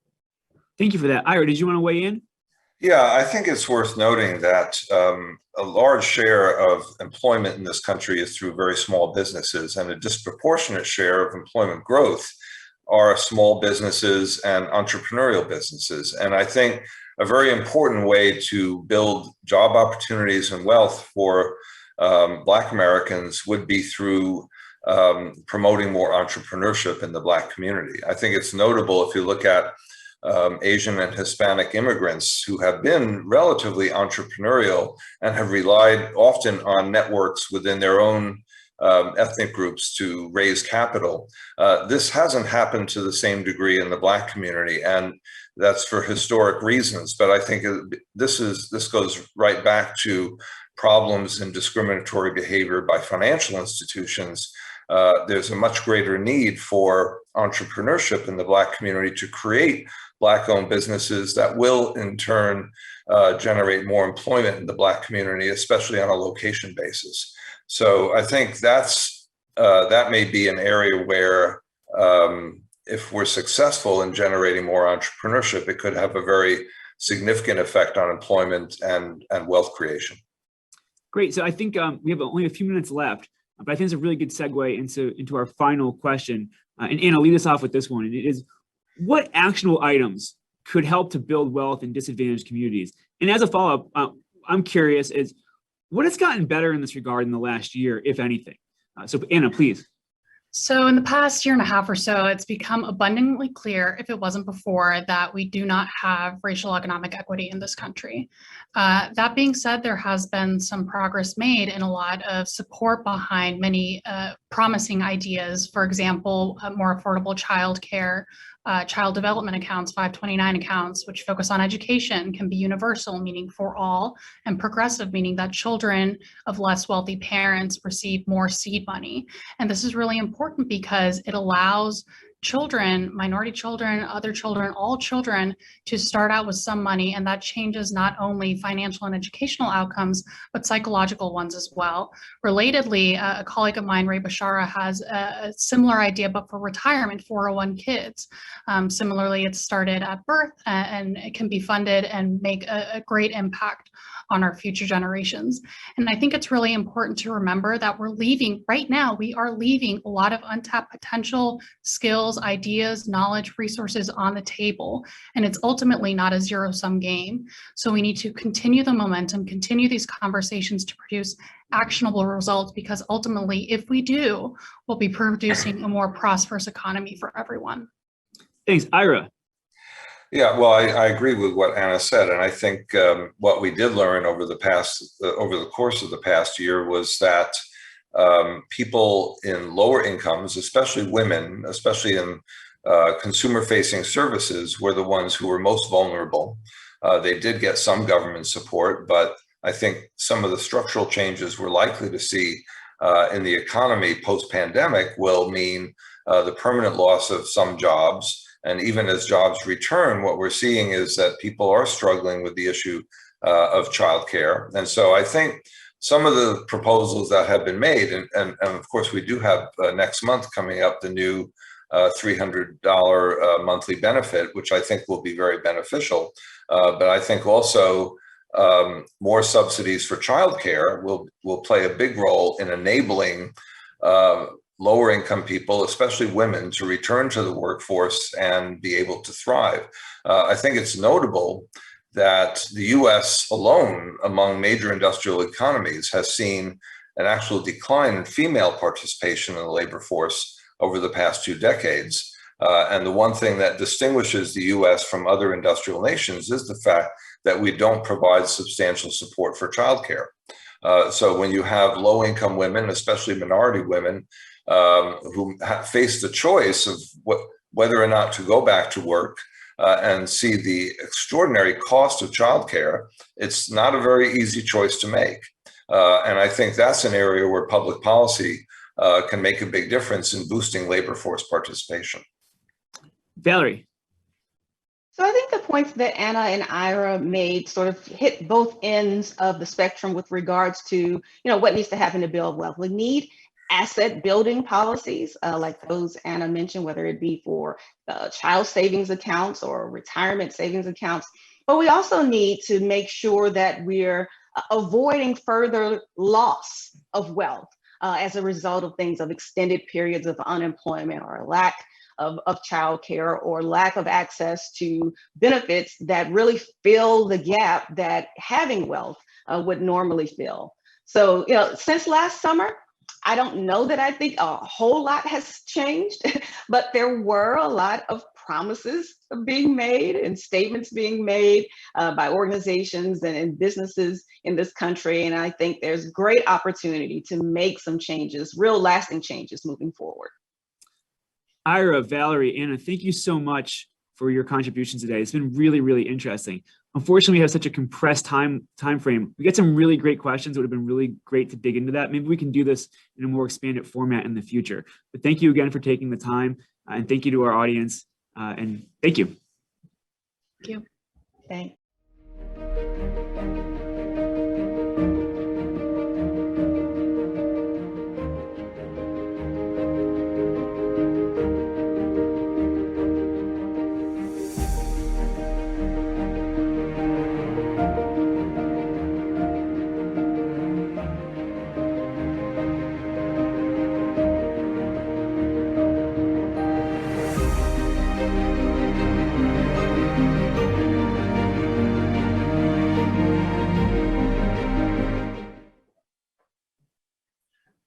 Good afternoon, everyone.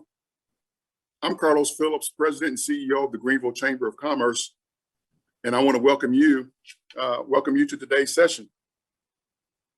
Today, I'm joined, Today, I'm joined by Jimmy Etheridge, who is the President and CEO of Accenture North America. Jimmy, thanks for being here today. Carlos, I'm excited to be here today with you. What a great summit. Really appreciate the sponsorship of the U.S. Chamber with this.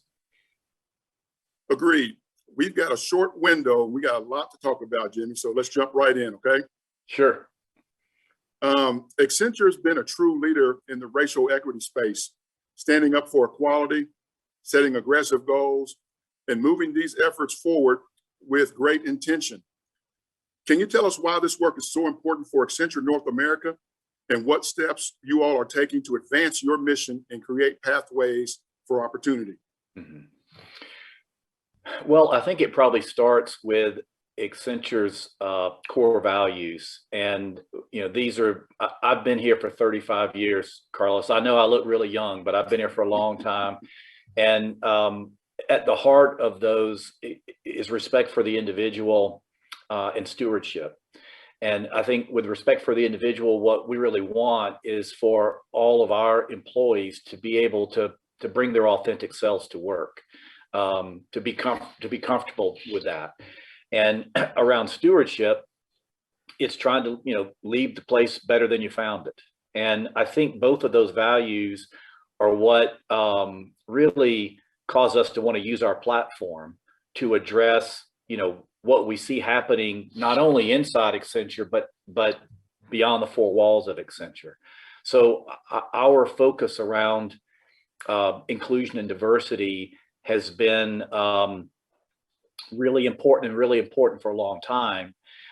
But I think, it certainly feels like there's been an increased expectation for businesses to step up. And to, not do the normal business thing, which is just kind of stay out of what might be controversial subjects that are going to potentially worry a customer or employees, but really think about what your values are you living those values, and being open and transparent with, what you're doing. And so I think that's been a big reason why we've been, very vocal. Good. Well, I think the organization, I'm assuming, is benefiting from your leadership in that role. So that's a good thing.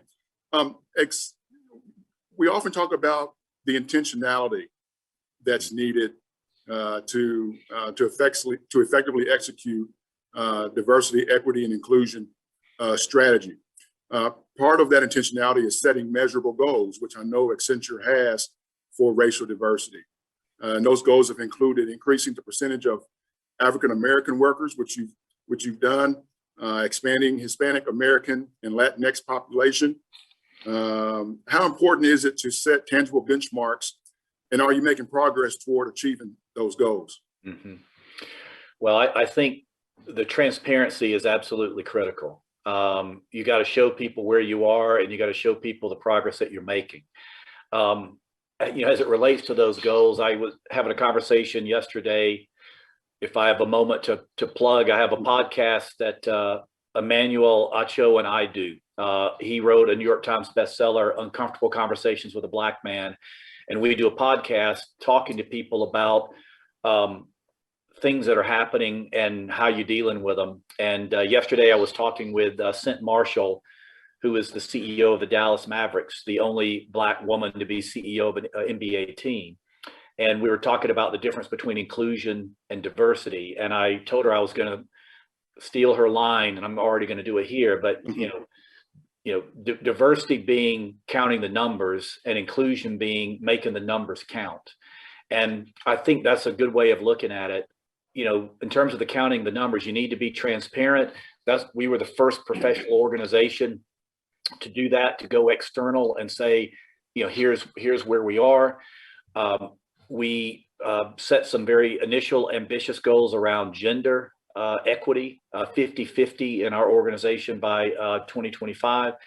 And then a couple of years ago, we did the same around people of color, looking at our, as you mentioned, our Black, African American, and Hispanic American, Latinx populations. And I think that's very important. But in addition to that, it's not just about the numbers. It's about how does it feel for those employees to work in the organization. And to me, that's the part about making the numbers count. And that's where it's important to look at and be transparent about leadership roles. So it's not just what percent of your employees, but let's look at your leadership. Let's look at your board. How diverse is your board? And I think you've got to do both of those to really show people that this is about, as I say, you're shifting from optics to outcomes. You're really focused on trying to make those outcomes happen. Yeah, thanks for sharing that, Jimmy. Here at the Greenville Chamber, we're a small outfit. We've got about 25 employees, but we implemented the Rooney Rule. We borrowed it from the NFL a few years ago, and we haven't set goals in terms of we need a certain number of African American associates or Hispanic associates, but what we try to focus on is making sure that we cast a wide net for talent. With the thinking that if we cast a wide net, we're going to get the best of the best, regardless of ethnicity, gender, and what have we. Get the best of the best, and then we'll choose from there. But regardless of your strategy, you do have to focus on it. You do have to be intentional, and we got to. I'm sure there's some accountability measures that you've got in place there to ensure that that strategy is effectively executed.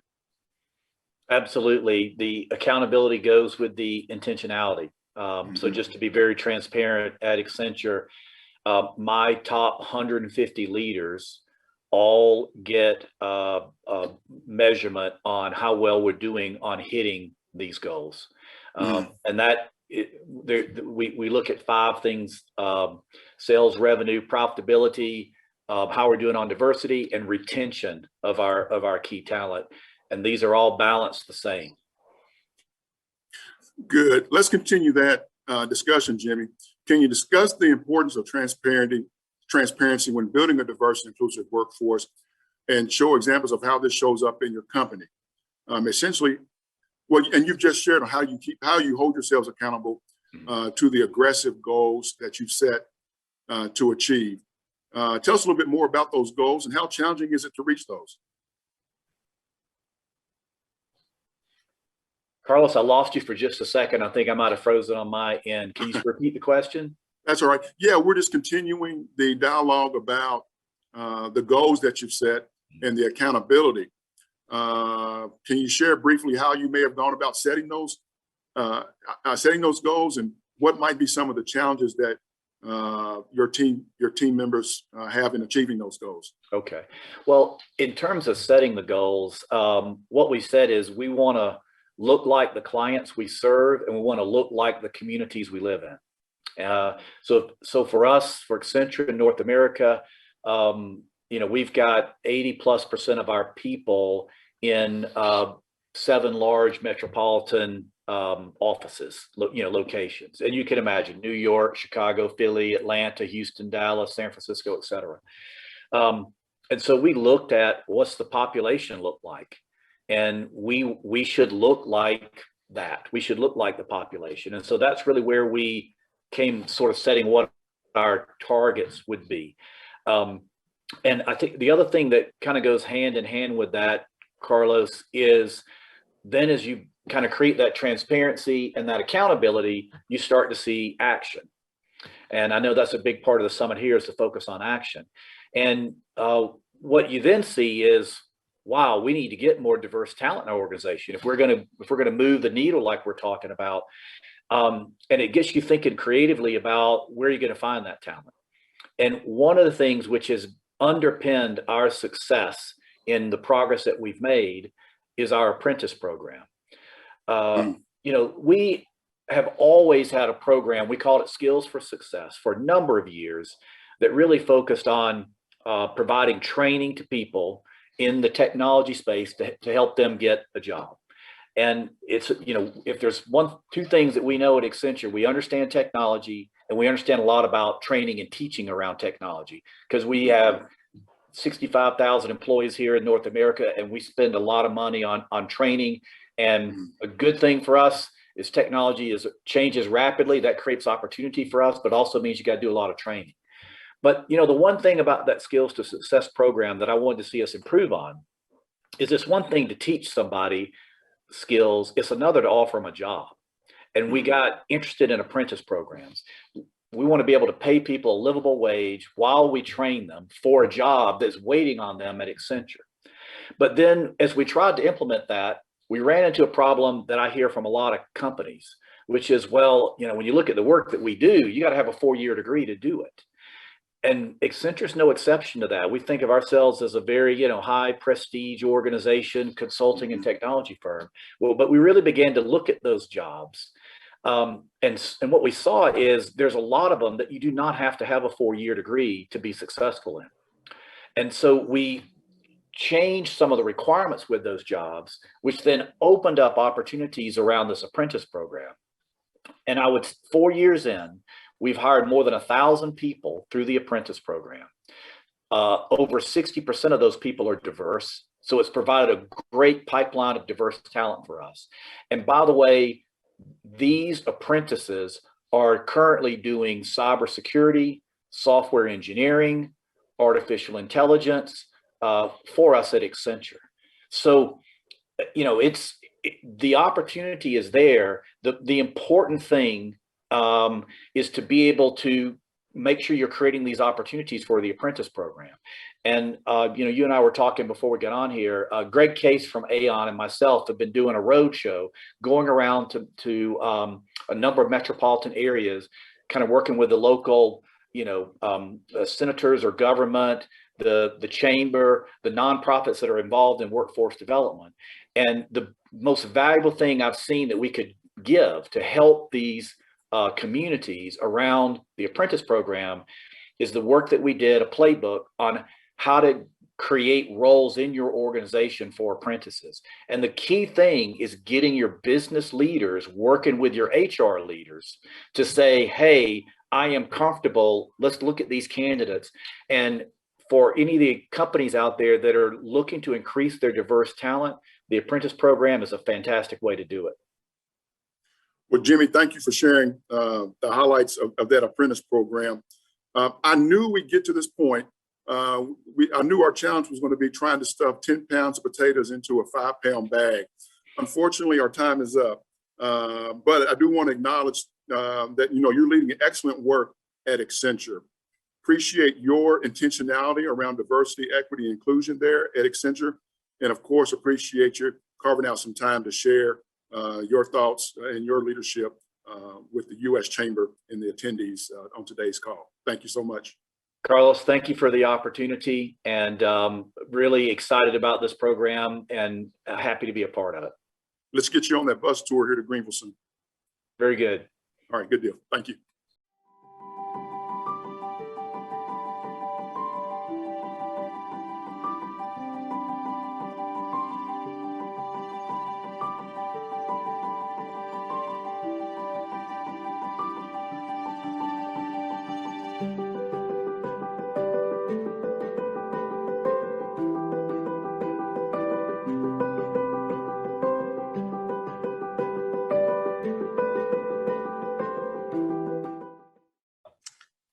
Hello, I'm Neil Bradley, Executive Vice President and Chief Policy Officer at the U.S. Chamber of Commerce.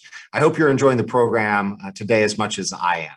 We have a special treat for you in our next segment. We're going to be joined by the Director of the Small Business Administration, the Honorable Isabella Guzman.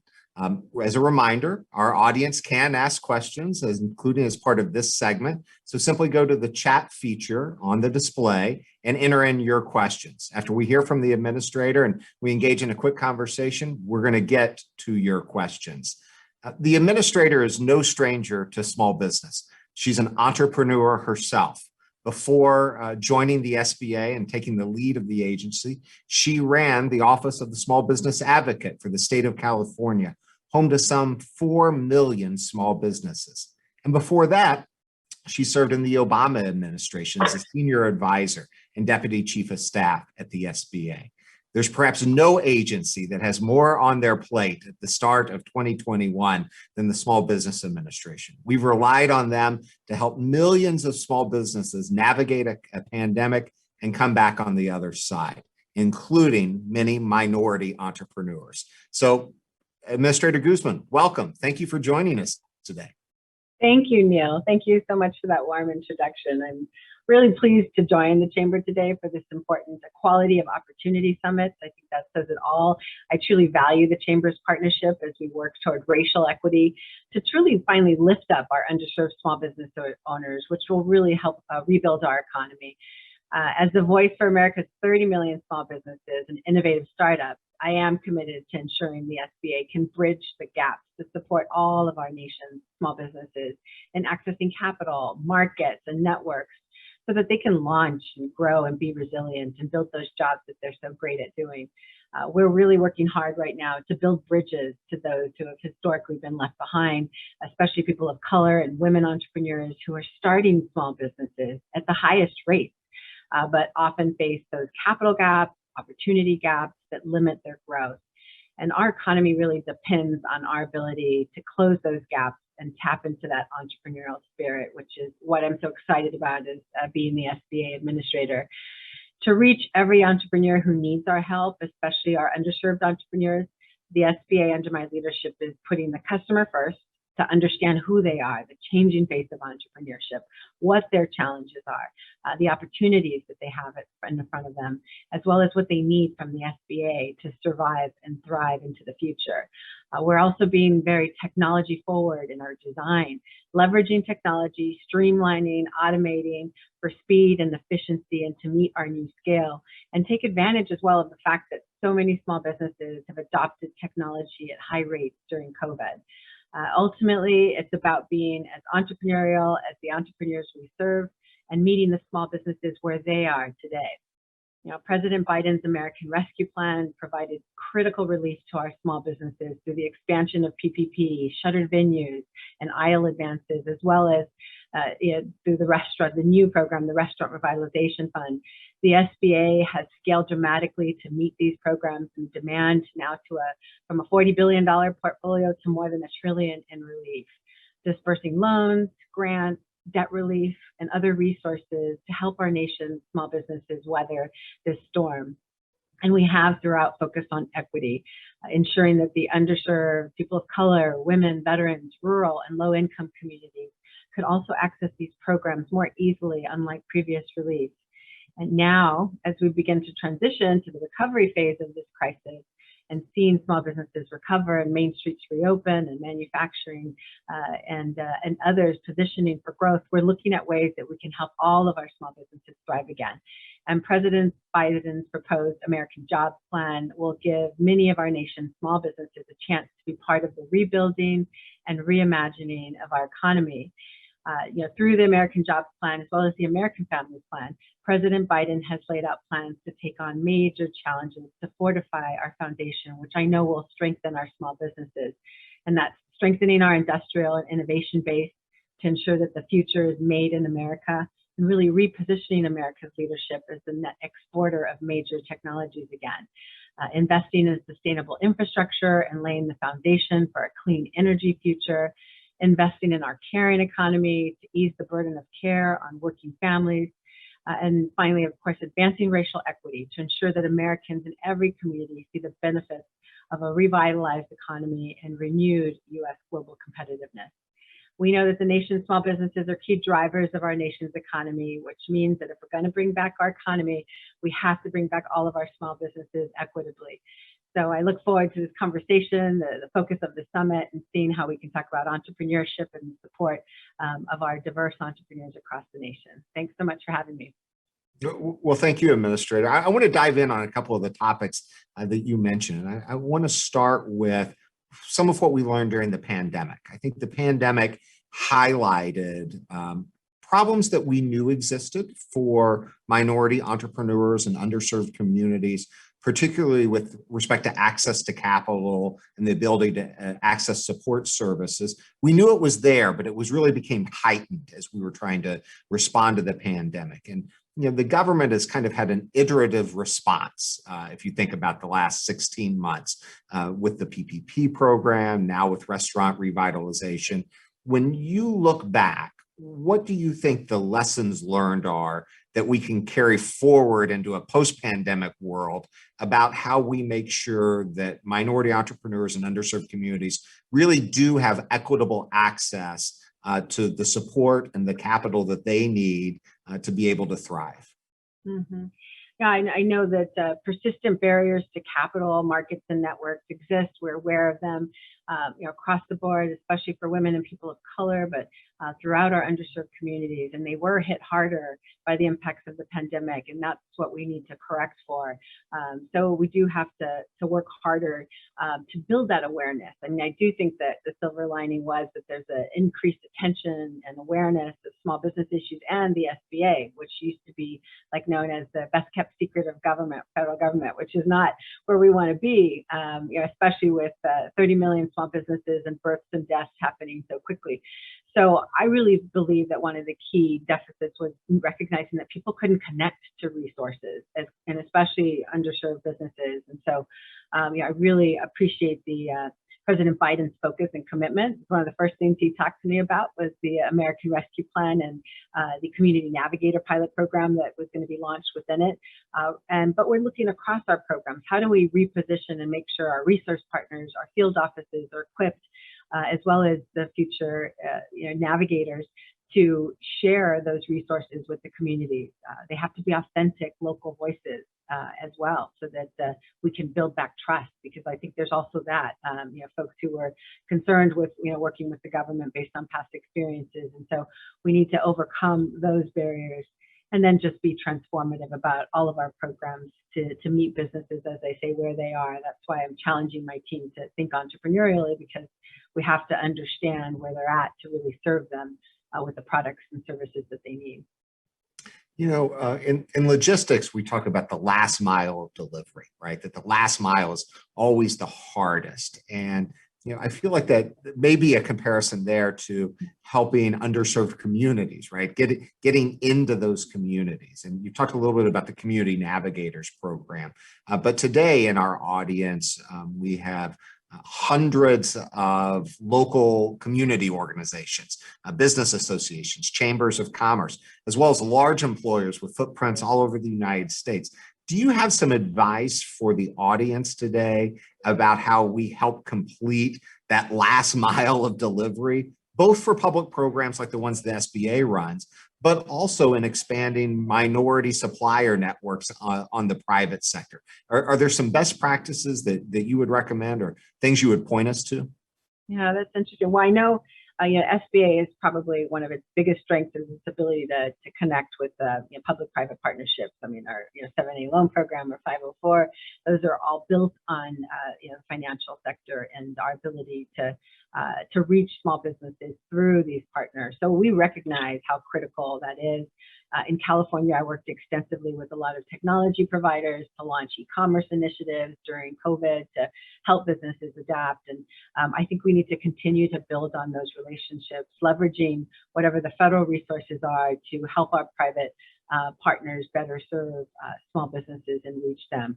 I do think that building that trust and making those connections and understanding where businesses are is so key. It's also why I just recently relaunched the Council on Underserved Communities, which I had previously helped start up with Maria Contreras-Sweet, the former administrator.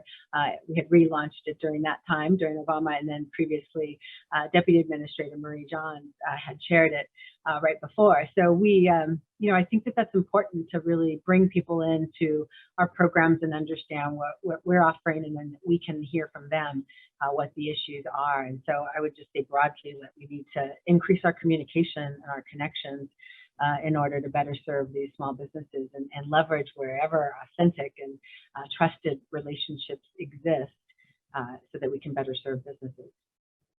We're committed to that type of dialogue and communication, as I know the local and state chambers who are here today are, as are our partners in this Equality of Opportunity initiative. And we're counting partners in every state, all of whom are trying to figure out how we take the knowledge that we've learned over the last year and really convert it into action.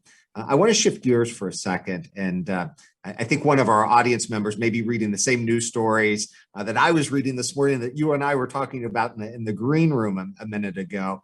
And that is the wonderfully good news out of the past year about new business starts and particularly small businesses that were launched that are most likely to become small business employers. So not just sole proprietorships, but really, engines of job creation themselves.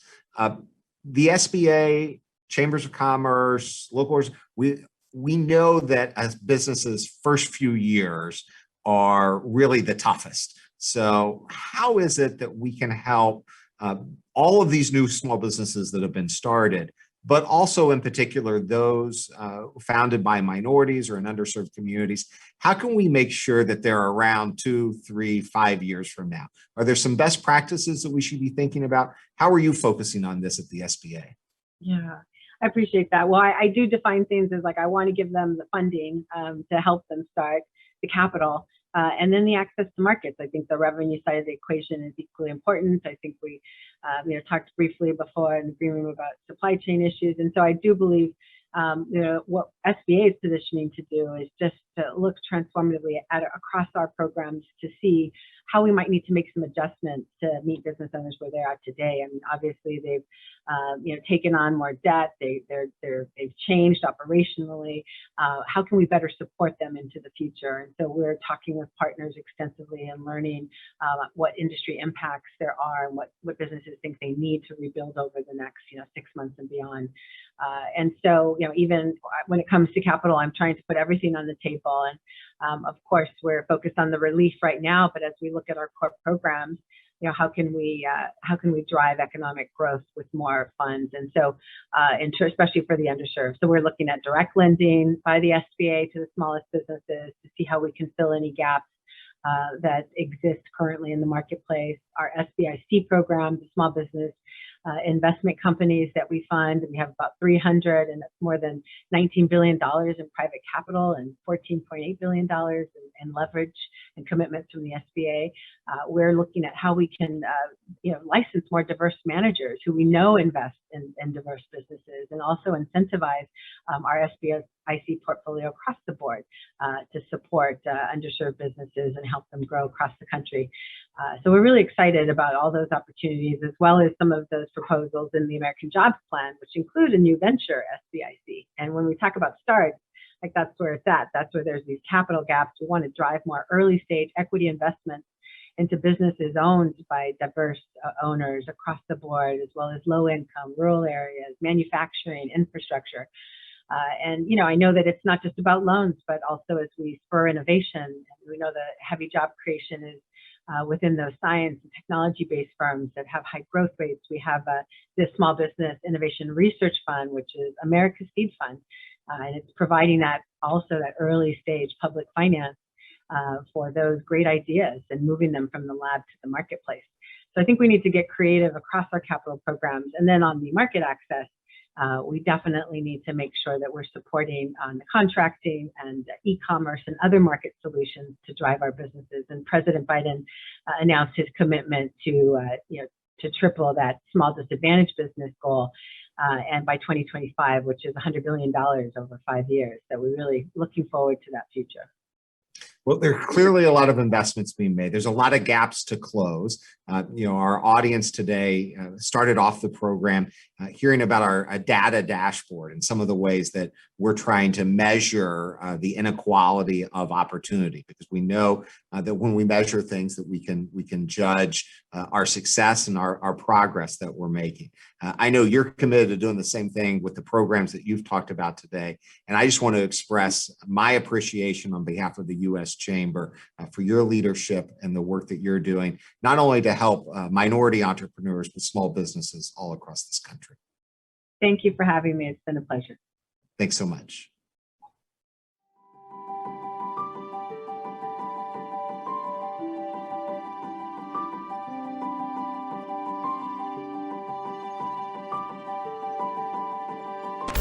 Set takeoff. Flight instruments. Check and set. Greenville is good. What are your plans for the future? Well, I plan to be flying United 747 Heavies. Prior to going to Hampton University, I had never met a black airline pilot. If you see it, you can achieve it. That's a real thing. And so us together, we maybe didn't see it outside of us, but us, we could see it in each other.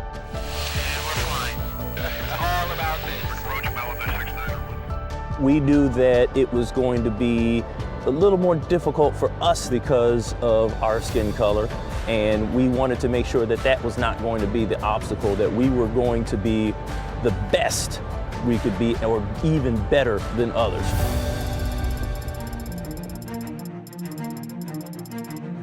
It's incredible that we are in the position now to affect the trajectory of the next generation's path. I think travel in general for young African Americans to just go to another state or even go to another country and experience what other people have to offer in different cultures, it opens up a world for that individual.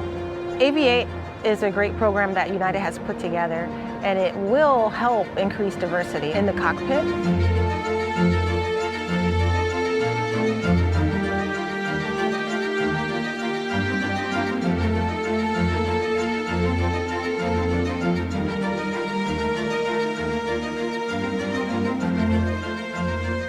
The fact that we all ended up here at United is kind of like a storybook ending, because this is where we all dreamt of being. This dream has gone beyond our love of flying. It's become a love for each other. We're always there for each other and always will be.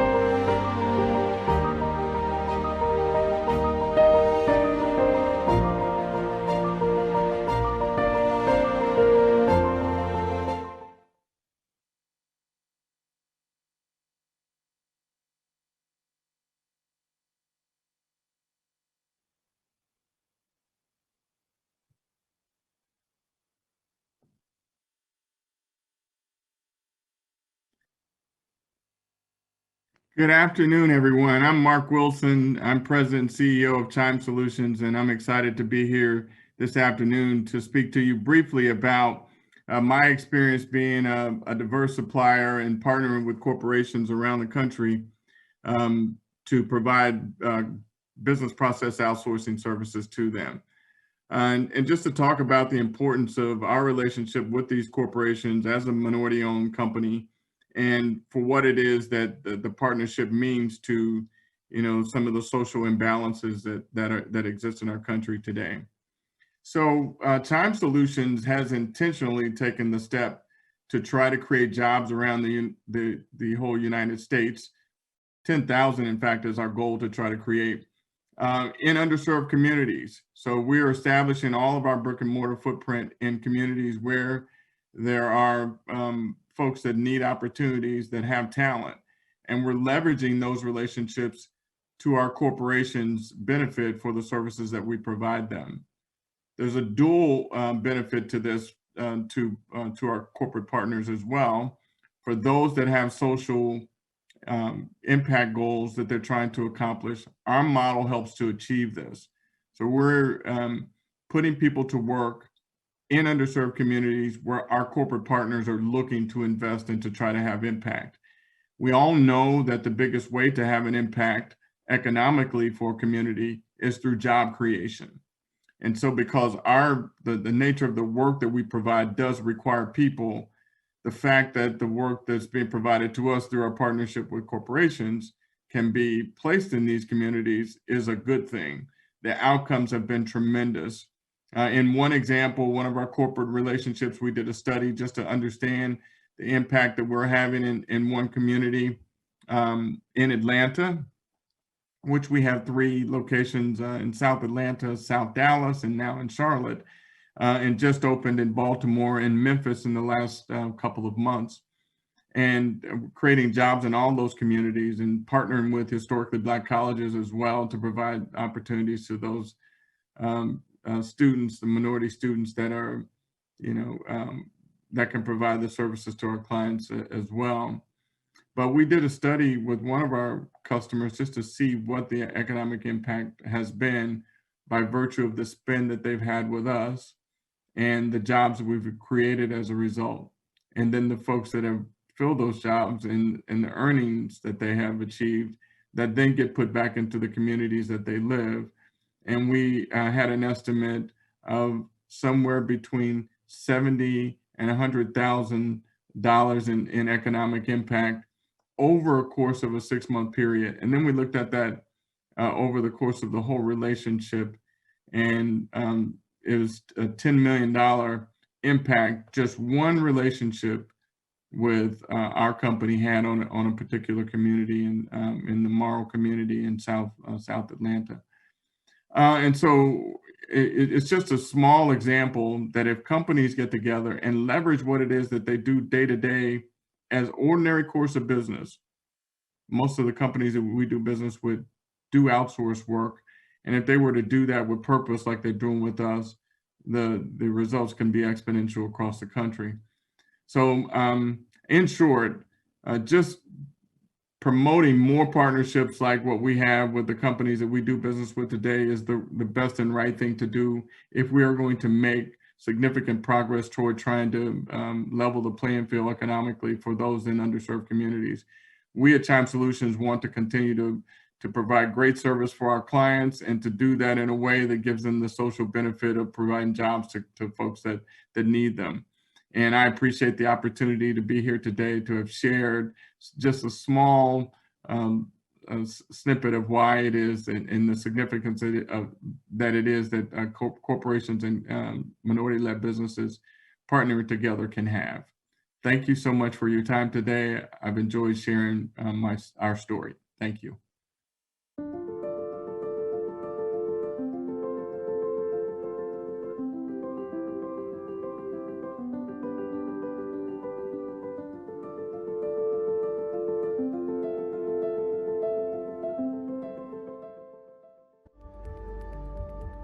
So our world is changing.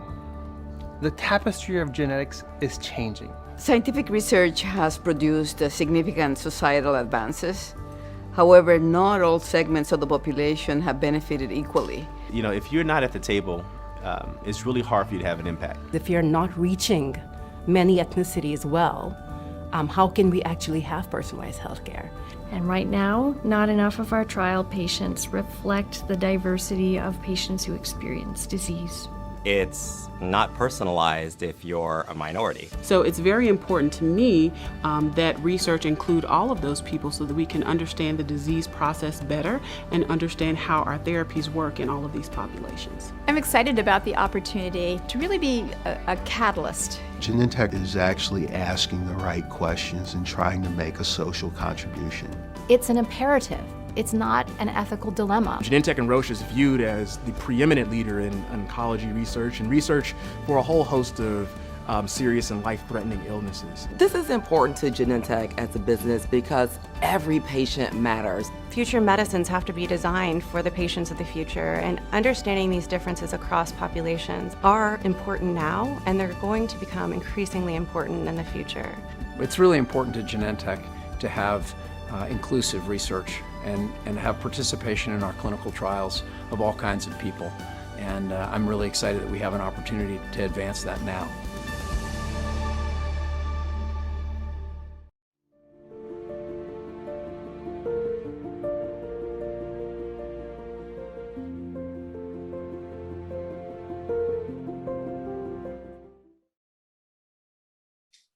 On behalf of the United States Chamber of Commerce, I want to recognize and thank our generous corporate partners for their commitment and continued collaboration.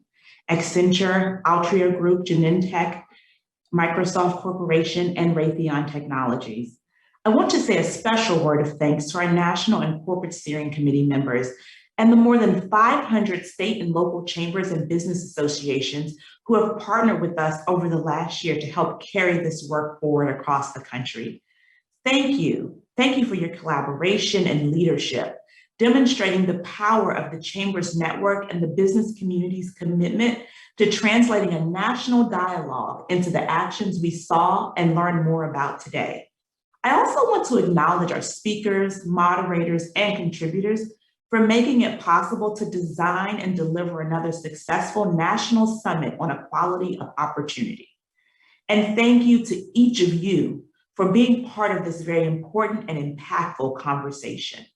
Last year, we made a commitment to unveil a robust new agenda that built on existing programs and proposed new solutions to closing the existing opportunity gaps in key areas you heard about today: education, employment, entrepreneurship, criminal justice, health, and wealth. In the months that followed, we partnered with stakeholders across the country, and we advanced this agenda in meaningful ways. There's no doubt that there's much more work to be done, but we are proud of the progress we've been able to make and inspired by where we're going together. Today's summit is a reminder that we can drive meaningful, measurable impact through public policy and private sector solutions. We are so grateful for your time and dedication to these efforts because we know that realizing true equality of opportunity and moving from conversation to action requires many voices and perspectives and a long-term commitment that goes beyond today's dialogue. This is not a race, this is a journey. And we believe that the journey is only made richer by the partnership we have with each of you. A final reminder of our call to action today. Remember, we all have an important role to play. Whether you're in the C-suite or on the front lines in our communities, we must channel this momentum and take intentional action to advance solutions like the ones we heard today. Actions like investing in Black entrepreneurs and Black-owned businesses, creating and supporting partnerships that accelerate learning and opportunities for students, promoting a workplace culture that leads to equitable experiences for employees and builds bridges to diversity in executive roles, from the C-suite to the boardroom, and helping to accelerate opportunities to build an inclusive economy that works for all Americans. You can join us in this journey by visiting us online at uschamber.com/EOI. You'll see the link down below. Thank you for your dedication to this work and especially for joining us today. Now it's time to roll our sleeves up just a bit more and continue to make progress together. Before we part, I want to share a special message from our corporate partner, Altria Group. At Altria, we recognize the power of well-led, diverse teams, exceptional individuals who don't think or look alike, working together to shape our future. We believe our success should be determined by how we work and deliver against our vision, not by the color of our skin or gender, where we come from, our tenure, who we know or who we love. We're on a journey to build an organization that reflects the rich diversity of our nation, one where we all feel seen and heard. While we've made progress, we still have work ahead of us. We will forge our path forward with passion, grit, ingenuity, and humility. Everyone at Altria has a role to play. Because when we work together, we rise to any challenge.